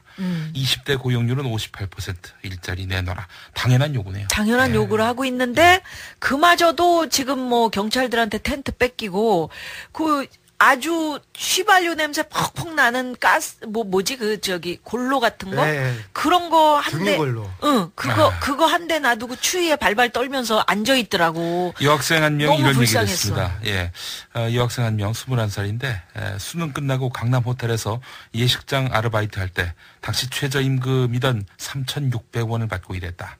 하루에 7만 원짜리 스테이크를 200개 이상 구웠는데 하루 12시간 일해도 내가 구운 스테이크 하나 사 먹을 수 없었다.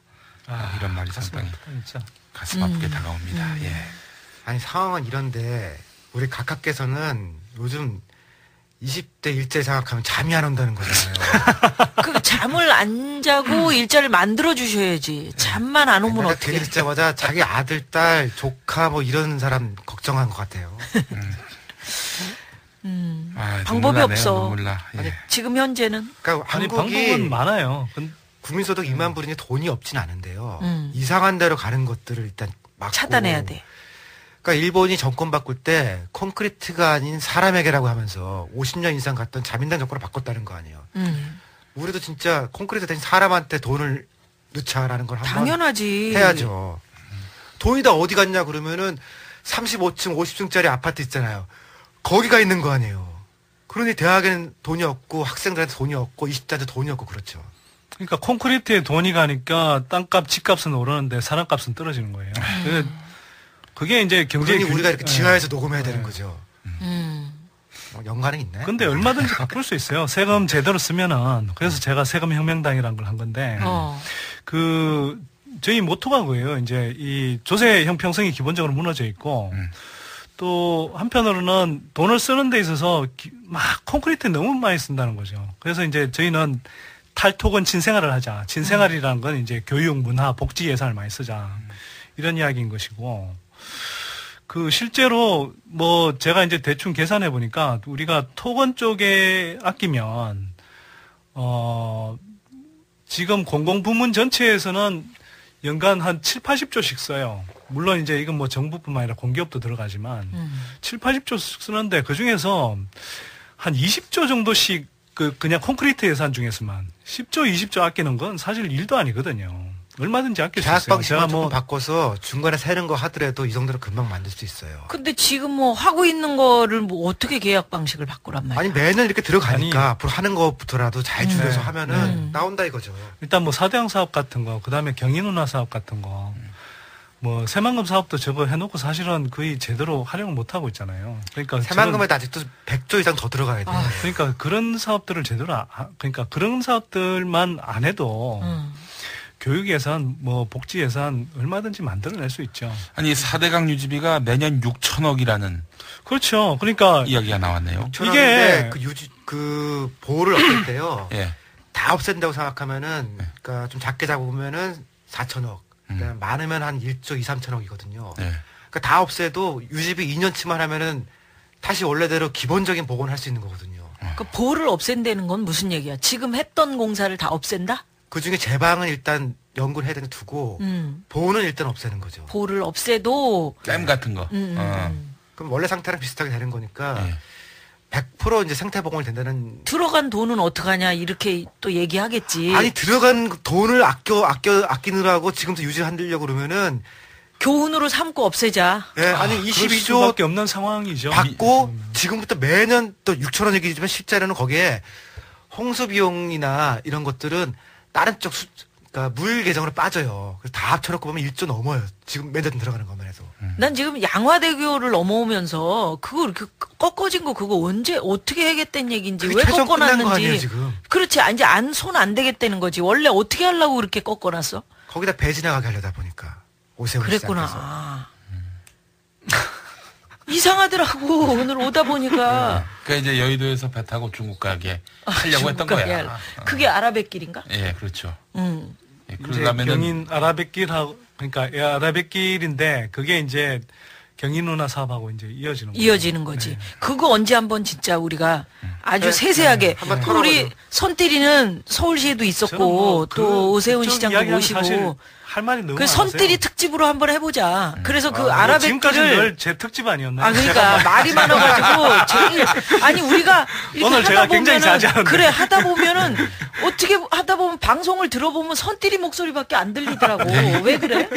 아니 편집한 용띠리가 얘기를 해봐. 줄이고 줄였는데 그렇게 된 겁니다. 그러니까 자 해법을 내놔. 무슨 해법? 지금 이 상황에 대해서 아까 네. 해법이 있다고 그랬잖아. 내가 더 이상 여기서 뭐 우리가 갈 부가 없냐 그랬더니 뭐 방법이야 많죠 그랬잖아. 아니요, 뭐 젊은 친구들을 위해서 일단 돈 잘 쓸 필요가 있고요. 잘 쓰는 방법은 이제 아까 말씀드렸듯이 기본적으로 저는 이 유치원 단계부터 해서 그 다음에 고등학교 정도까지는 의무 교육을 해야 되고요. 그 다음에 국공립대도 선별적으로 지방 거점 국립대를 중심으로 이렇게 하면은 학벌 서열 구조도 없앨 수 있고요. 그 다음에 이제 이 지방에서는 지금 막 인구가 줄고 있고, 그 다음에 이제 젊은 친구들이 수도권으로 빠져서 지금 뭐 장사도 안 되거든요, 기본적으로. 그러니까 그 얘기 조금만 더 하면은, 그러니까 20년 전에는, 그러니까 부산이나 대구 이런 데 가보면은, 그러니까 서울에 아주 좋은 대학 갈 거 아니면은 그 지역에 있는 학교 가라 그랬었거든요. 근데 지금은 그 정도면은 다 서울로 아예 가버린다는 거예요. 그렇지. 그러니까 여러 가지 문제가 생기는 거니까 거기 무상으로 해주자. 그럼 그런데 국립대부터라도. 그러니까 이렇게 해서 생기는 폐해가 굉장히 큰 게 뭐냐면 지방은 기본적으로 이게 머리 숫자가 없으니까 기본적인 장사도 안 되고 수도권은 또 수도권으로 이렇게 인구가 순유입된다고 그러는데 그러면 이게 이제 순유입이 되는 인구가 다 20대 때 수도권 대학 올라와서 그 다음에 졸업하고 나서 여기서 이제 직장 잡고 눌러앉는단 말이에요. 여기서 이제 애 낳고 이제 결혼하고 애 낳고 이제 직장만 하고 이런 식이란 말이에요. 그러다 보니까 주택난 있죠. 뭐 교통 혼잡 벌어지죠. 그다음에 환경오염 되죠. 이런 사회적 비용이 연간 수십조 원씩이라고 사실은. 그러니까 이런 걸 이제 이 지방 거점 국립대만 잘 지원해줘도 젊은 친구들이 거기 남고 그러면 자연스럽게 이제 이 지식 정보화 시대에 걸맞은 지역 균형 발전이 된다는 거죠. 제가 제주도 조사해봤더니요. 말씀하신 것처럼 서울로 갔잖아요. 제주대학이 운영이 잘 안 되니까 그 빈자리는 또 중국 사람들로 채우더라고요. 유학생들. 이게 무슨 짓이냐 이거죠. 그러니까 뭐 안타까운 거죠. 뭐 문턱도 없어요. 그냥 그래서 어서 오십시오 이거야. 그렇지. 제주도에서 제가 20, 30대 경제적인 상황을 조사를 해보니까 그러면 외국 유학생들을 많이 받으면 학교 그 대외 경쟁력 차원에서 또 점수가 있대. 그래서 받는다고 그러더만. 밑도 끝도 없이. 지방에서는 다 서울 보내고 그거는 외국인을 채우고 돈은 또 막 그렇게 마련하고 그러니까 이게 좀 미친 짓인 거죠 지금 우리가. 근데 나는 궁금한 게 외국 같은 경우는 그러니까 입학이 쉽고 졸업이 어렵잖아요. 우리는 왜 그렇게 입학이 어렵고 졸업은 그냥 물론 뭐 학점을 따야 되지만 왜 그렇게 해? 그러니까 입학을 쉽게 해놓으면 그냥 아니 국가가 돈을 딱 이렇게 무상 교육처럼 하면은 그 다음에 졸업장을 막 주면 안 되잖아요. 그건 국가 돈이니까. 근데 우리는 지금 장사잖아요. 국공립 포함해서. 장사니까 많이 들어와서 빨리빨리 졸업하고 돈만 내면 좀 그런 거 아니에요. 아니 그 입학이 쉬우면 많이 들어가는 거 아니에요? 그러니까 이제 특히 민주화 이후에 우리가 이제 뭐 대학 진학 붐도 일었지만 한편으로는 막 그 사립 대학들을 엄청 날려줬어요.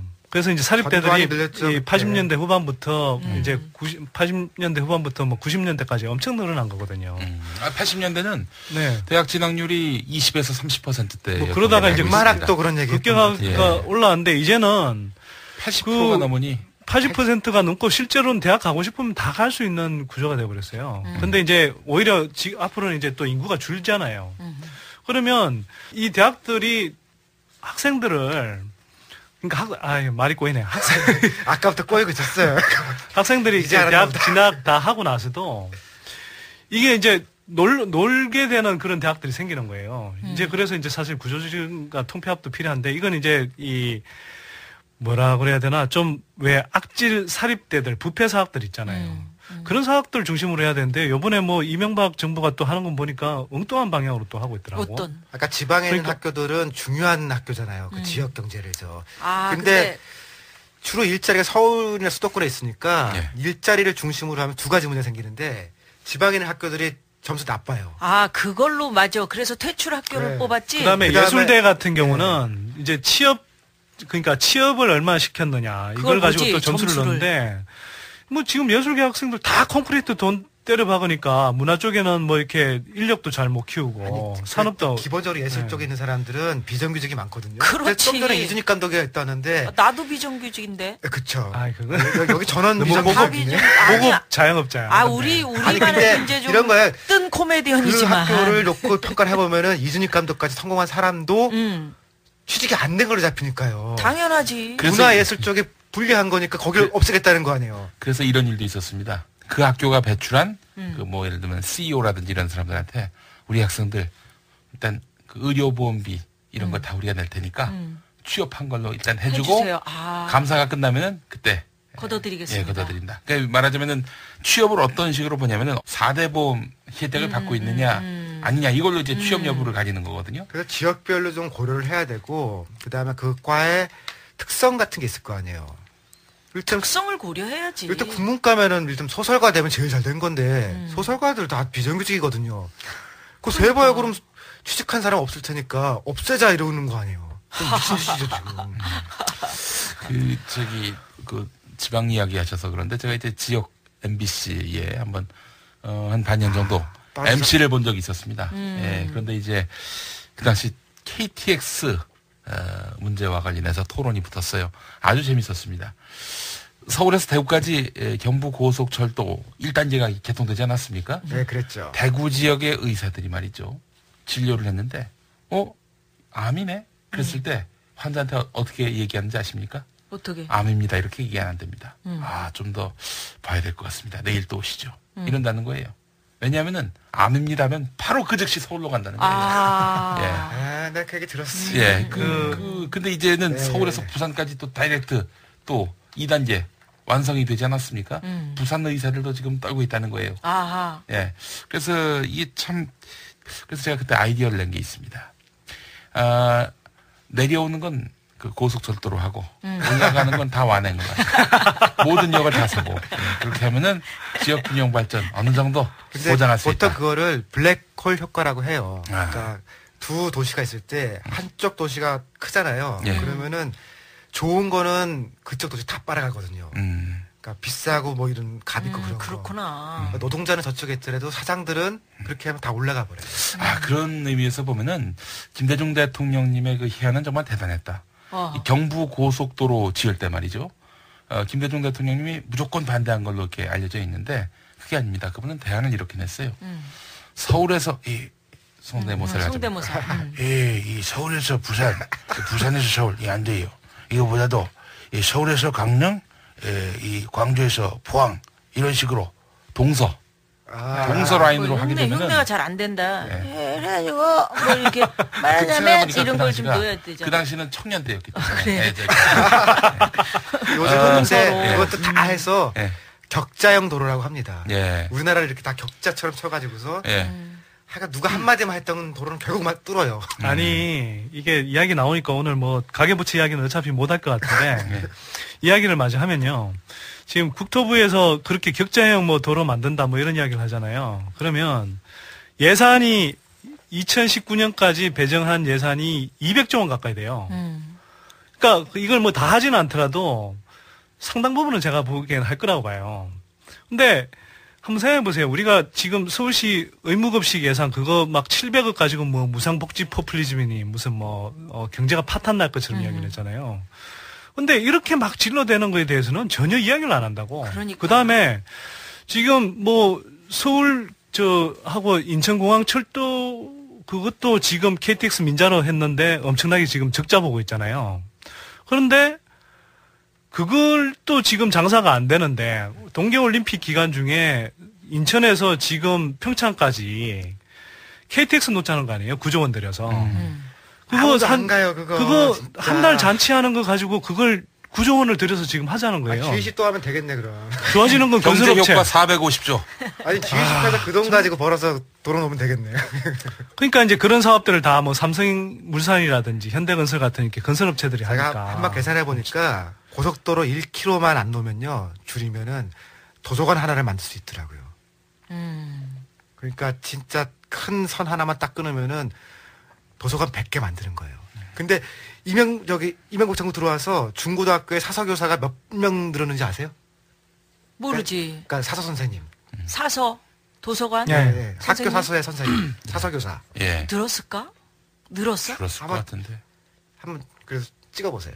그 제 아내가 사서교사 출신입니다. 좀 알겠네요. 네. 아니 근데 뭐 얼마나 늘었는지 결혼과 함께 모르지. 은퇴를 해서 9년 전에 이제 현장을 떠났는데 남편이 좀 버니까 또 편안하게 또 은퇴를 하셨고. 앞부터 말하면요. 네.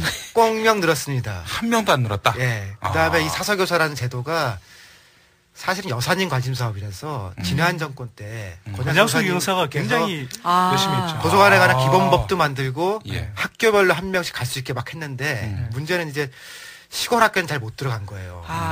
그러니까 근데 그것도 그 여사님들이 관심 있어 하는 데에 따라서 늘고 줄고 하는구나. 근데 제가 이것도 권 여사님을 정치네. 직접 들었는데 그 요번 정부 바뀔 때요.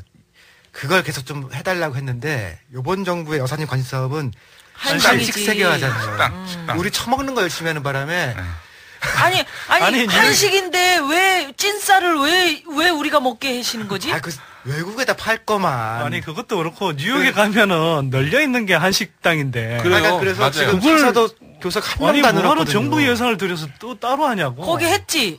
황당하죠, 그러니까. 거기 얼마 이게 들였다고 그랬지? 한식 문 50억 예산인가 그때 배정을 했어요. 근데 지금 뭐 구체적으로 어떻게 돼 있는지 모르겠는데. 그래서 도서관에 좀 혹시라도 요번 여사님이 관심 있었으면은 사서교사도 늘고 뭐 좋았을 텐데 완전히 지금 도서관은 망했고 그다음에 사서교사 망했고 그러면서 애들한테 책만 읽으라고 그러면 말이 돼? 말 안 되죠. 그 도서관 이야기 나와서 한 말씀 더 드리면 휴가 때 무슨 책 읽는 지금 요거만 딱 놓고 보면요. 얘기하고 그랬었잖아. 출판사를 읽잖아. 출판사 제목. 그 뭐였지? 나 지금 기억이 안 나는데. 이명박 대통령이 서울시장 시절일 때 제가 가서 인터뷰를 한번 한 적이 있다고 그랬잖아요. 그때 인터뷰 내용이 이제 여러 가지였는데 뭐 서울시가 그때 이제 분양원가 공개한다고 그래서 뭐 그런 이야기도 있었고 한편으로는 청계천 사업을 많이 물어봤어요.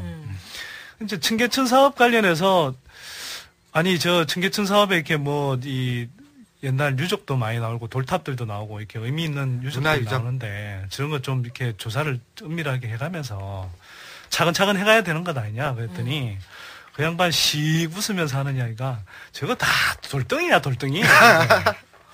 그런 거예요. 그 다음에 고인돌도 돌덩이죠. 아니 근데 왜 그 다음에 또 하나는 뭐냐면 그 당시에 이제 박경리 선생님이 지금 돌아가셨지만 토지. 예, 동아일보에다가 칼럼을 쓰셨는데 뭘 쓰냐면 청계천 사업을 내가 이렇게 하라고 거기에 이야기를 해야 했지만 된다고 쓰셨죠.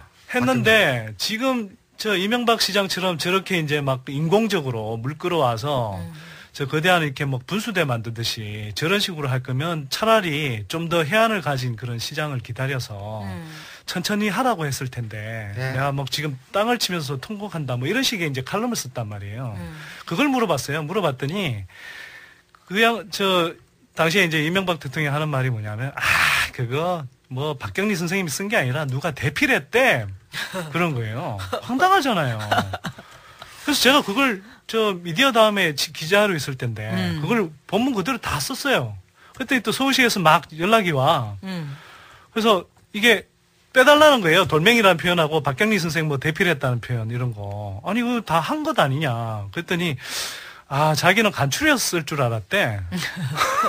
아니 그때도 안 간추렸고 선대는 말할 때.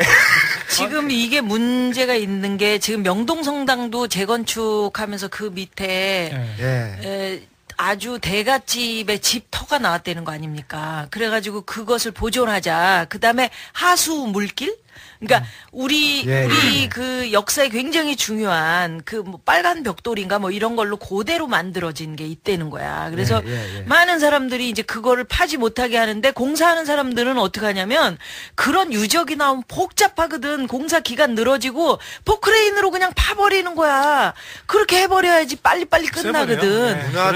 그러니까 이 청계천도 이게 그 돌덩이라고 표현하는 게 맞는 거야. 혹시 보호해야 되는 뭐 나오잖아요. 그리고 웅덩이나 습지라든가 나무 있으면은 밤에다 부질러 버리고 파버려요. 그러니까 사실 우리가 무식한 시대를 지금 살고 있는 거죠. 지금 이명박 대통령은 사실 이제 저는 건설족의 수괴라고 표현을 하는데 사실 이 건설족은 기본적으로 문화라든지 뭐 교육이라든지 이런 거하고 거리가 멀어요.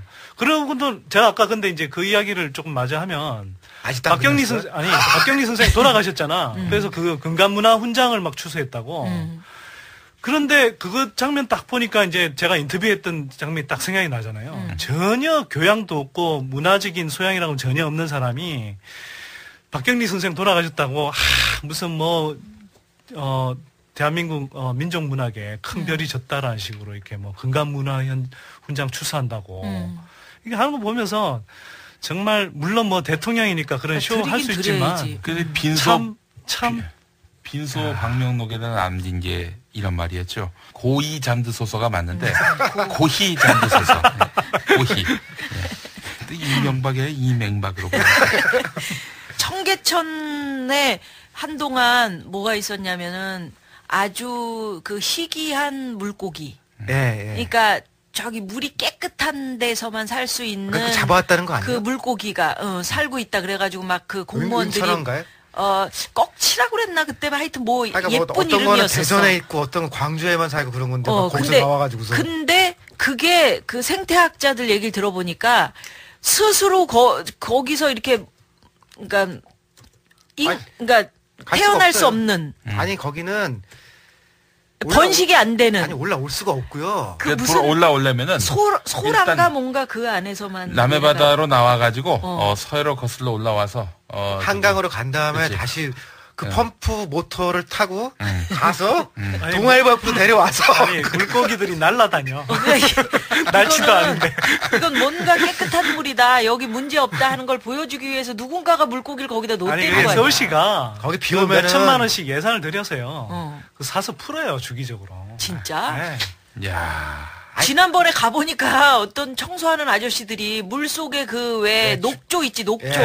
그게 물이 더러우면 끼는 거거든. 돌에 예쁘게 돌을 해놨는데 거기 녹조가 낀 거야. 그거를 이렇게 빗자루로 문질러가지고 청소하고 있더라. 청계천뿐만 아니고요. 녹조 얘기 나왔으니까 지금 그 활당 근처에 식수원 보호구역이잖아요. 거기 녹조가 지금 생겨서 분당 일대부터 지금 식수원에 냄새가 난다는 수돗물에서. 그래서 진짜? 그게 지금 막 논쟁인데요. 제가 보기에는 이건 4대강 때문이거든요. 그 전에 한 번도 그런 적이 없었는데 4대강 물 막고 나니 북한강 일부와 이렇게 해서 한강도 드디어 이제 녹조가 생긴 거예요. 근데 큰일이다. 환경부에다 막 뭐라고 했더니 환경부에 있는 이 새끼들은 뭐냐면요. 그게 그러니까 씨발 새끼라고 지금 하려고 그런 거 아니었어요?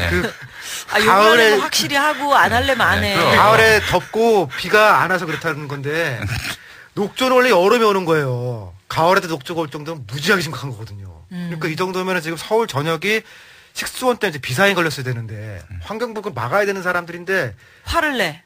아니 얘들은 이건 자연적인 거다.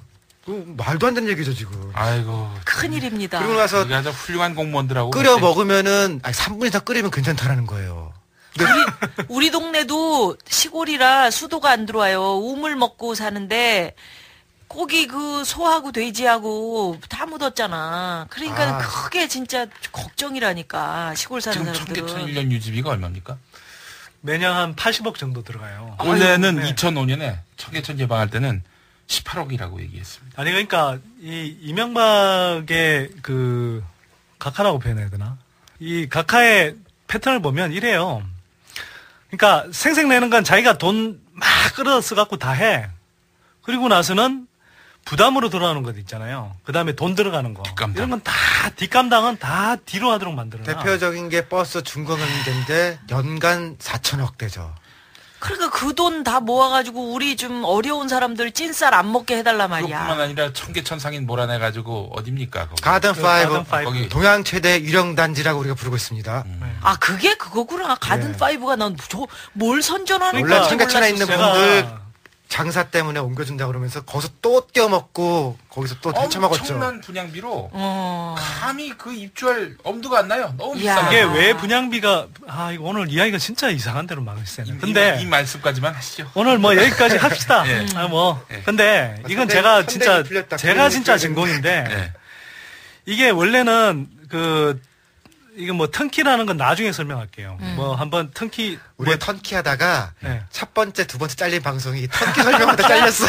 아니 근데 턴키라는 건 쉽게 말하면 이게 설명하지 말고 1,000억에 할 수 있는 오늘 거 또 잘려. 저 600억에 할 수 있는 걸 950억에 하도록 하는 게 턴키 방식이라고 생각하면 돼요. 600억에 할 수 있는 거를 600억에 할 수 있는 걸 한 35% 부풀려 주는 거지.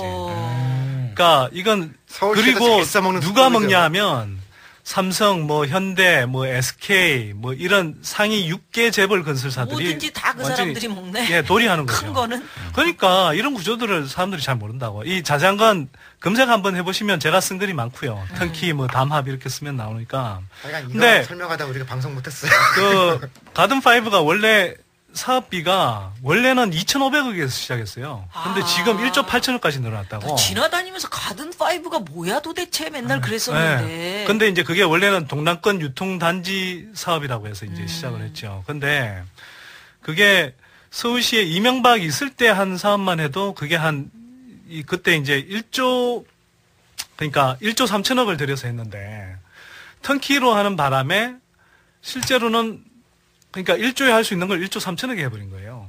그러니까 그만큼 공사비 많이 들어갔으니까 분양가가 올라갈 수밖에 없잖아요. 그러니까 이게 이명박이 사실은 청계천변에 있는 그런 공부상가들 저렴한 분양가로 이렇게 분양할 수 있도록 해주겠다고 그랬는데 이게 이제 이렇게 공사비가 뛰어버리니까 분양가도 확 올라갈 수밖에 없잖아요.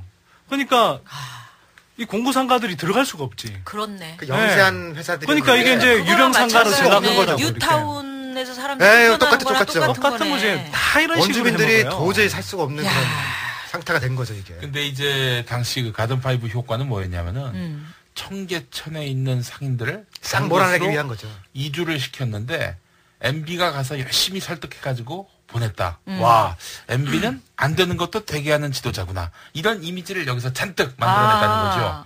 알고 보면 사기였는데. 그렇네. 아니 이명박이 뭐 천몇백 번 만났다 이렇게 이제 표현했잖아요. 자기가 만난 건 뭐 두세 번밖에 안 돼. 근데 그냥 공무원들이 만난 걸 다 숫자를 뭐 온갖 명목으로 만난 거 그런 거 다 합쳐갖고 자기가 만든 걸로 만들어 본 거지. 그러면 뭐 우리 대통령께서는 근데 이제 100번 만났겠네요. 그렇지. 근데 청계천 사업의 이제 최대 수혜자들이 누구냐 하면 청계천에 시작하는 데가 어떤 신문사들이 있어요. 동아일보 있죠. 조선일보도 있고. 동아일보 옆에 수도꼭지 그러니까 사실 엄청난 혜택을 본 거거든. 예를 들면 동아일보 같은 데는 그 동아미디어센터 같은 데 임대료가 엄청 올라가 2배 가까이 뛰었어요. 청계천 사업 때문에. 근데도 사실 논하는 거 아니에요. 그러니까 언제 우리가 언론사들이 그렇게 해서 물론 방송도 마찬가지고 그 땅 장사해가지고 어떻게 벌었는지를 한번 얘기를 해보자 말이지. 다뤄야 될 게 너무 많네. 오늘 근데 많아. 진짜 너무 중구난방 오늘 아닌가? 아이디어가 많이 나왔어. 아니야.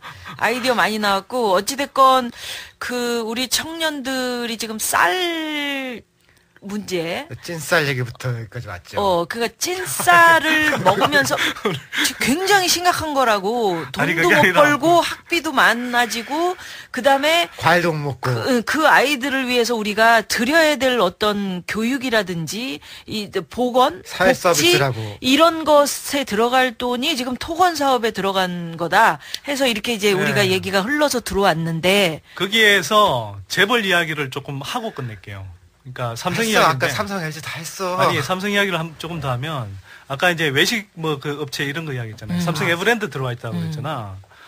삼성 에브랜드를 지금 이제 그 삼성가 장녀인 이부진 씨가 하고 있더라고요. 사장으로. 근데 이부진 씨가 이제 3세에서 이렇게 나서면서 지금 하고 있다는 게 그 뭐 본납이라고 뭐 알티세라는 뭐 그 카페 같은 걸 하고 있어요. 뭐 다 이제 삼성 건물에 다 들어가 있죠. 그런 식으로 아주 굉장히 이제 이 땅 짓고 혐치기식 자명사를 한다고요. 재벌 3세들이 무슨 어려운 제조업을 네. 안 하고 맨날 근데 집, 밥집 그런 거 하고 있더라고요. 네. 그걸 하는 거에 더해서 요번에 이제 삼성 에브랜드까지 맡은 거예요. 그래서 한다라는 게 이제 그런 외식 사업, 뭐 이런 케이터링 사업 이런 걸 하고 있는 거예요. 그러니까 도대체 재벌들이 뭐 하고 있다라는 게 뭐 제대로 이렇게 뭐 정말 애플처럼 뭐 애플의 잡스처럼 무슨 뭐 혁신적인 그런 기술을 만들어내서 많은 사람들이 먹고 살 수 있는 산업 생태계를 만들어내는 건 고사하고 이런 거 진짜 자영업자들이 하거나 아니면 중견기업들이 해도 되는 걸 이런 식으로 파고 들어가고 있다고. 그다음에 또 하나만 요구 말씀드릴게요. 그냥 이 젊은 친구들 이야기 나왔으니까 우리가 대학까지 졸업하는데 거의 2억 가까이 들거든요. 엄청난 돈이 들어간다고.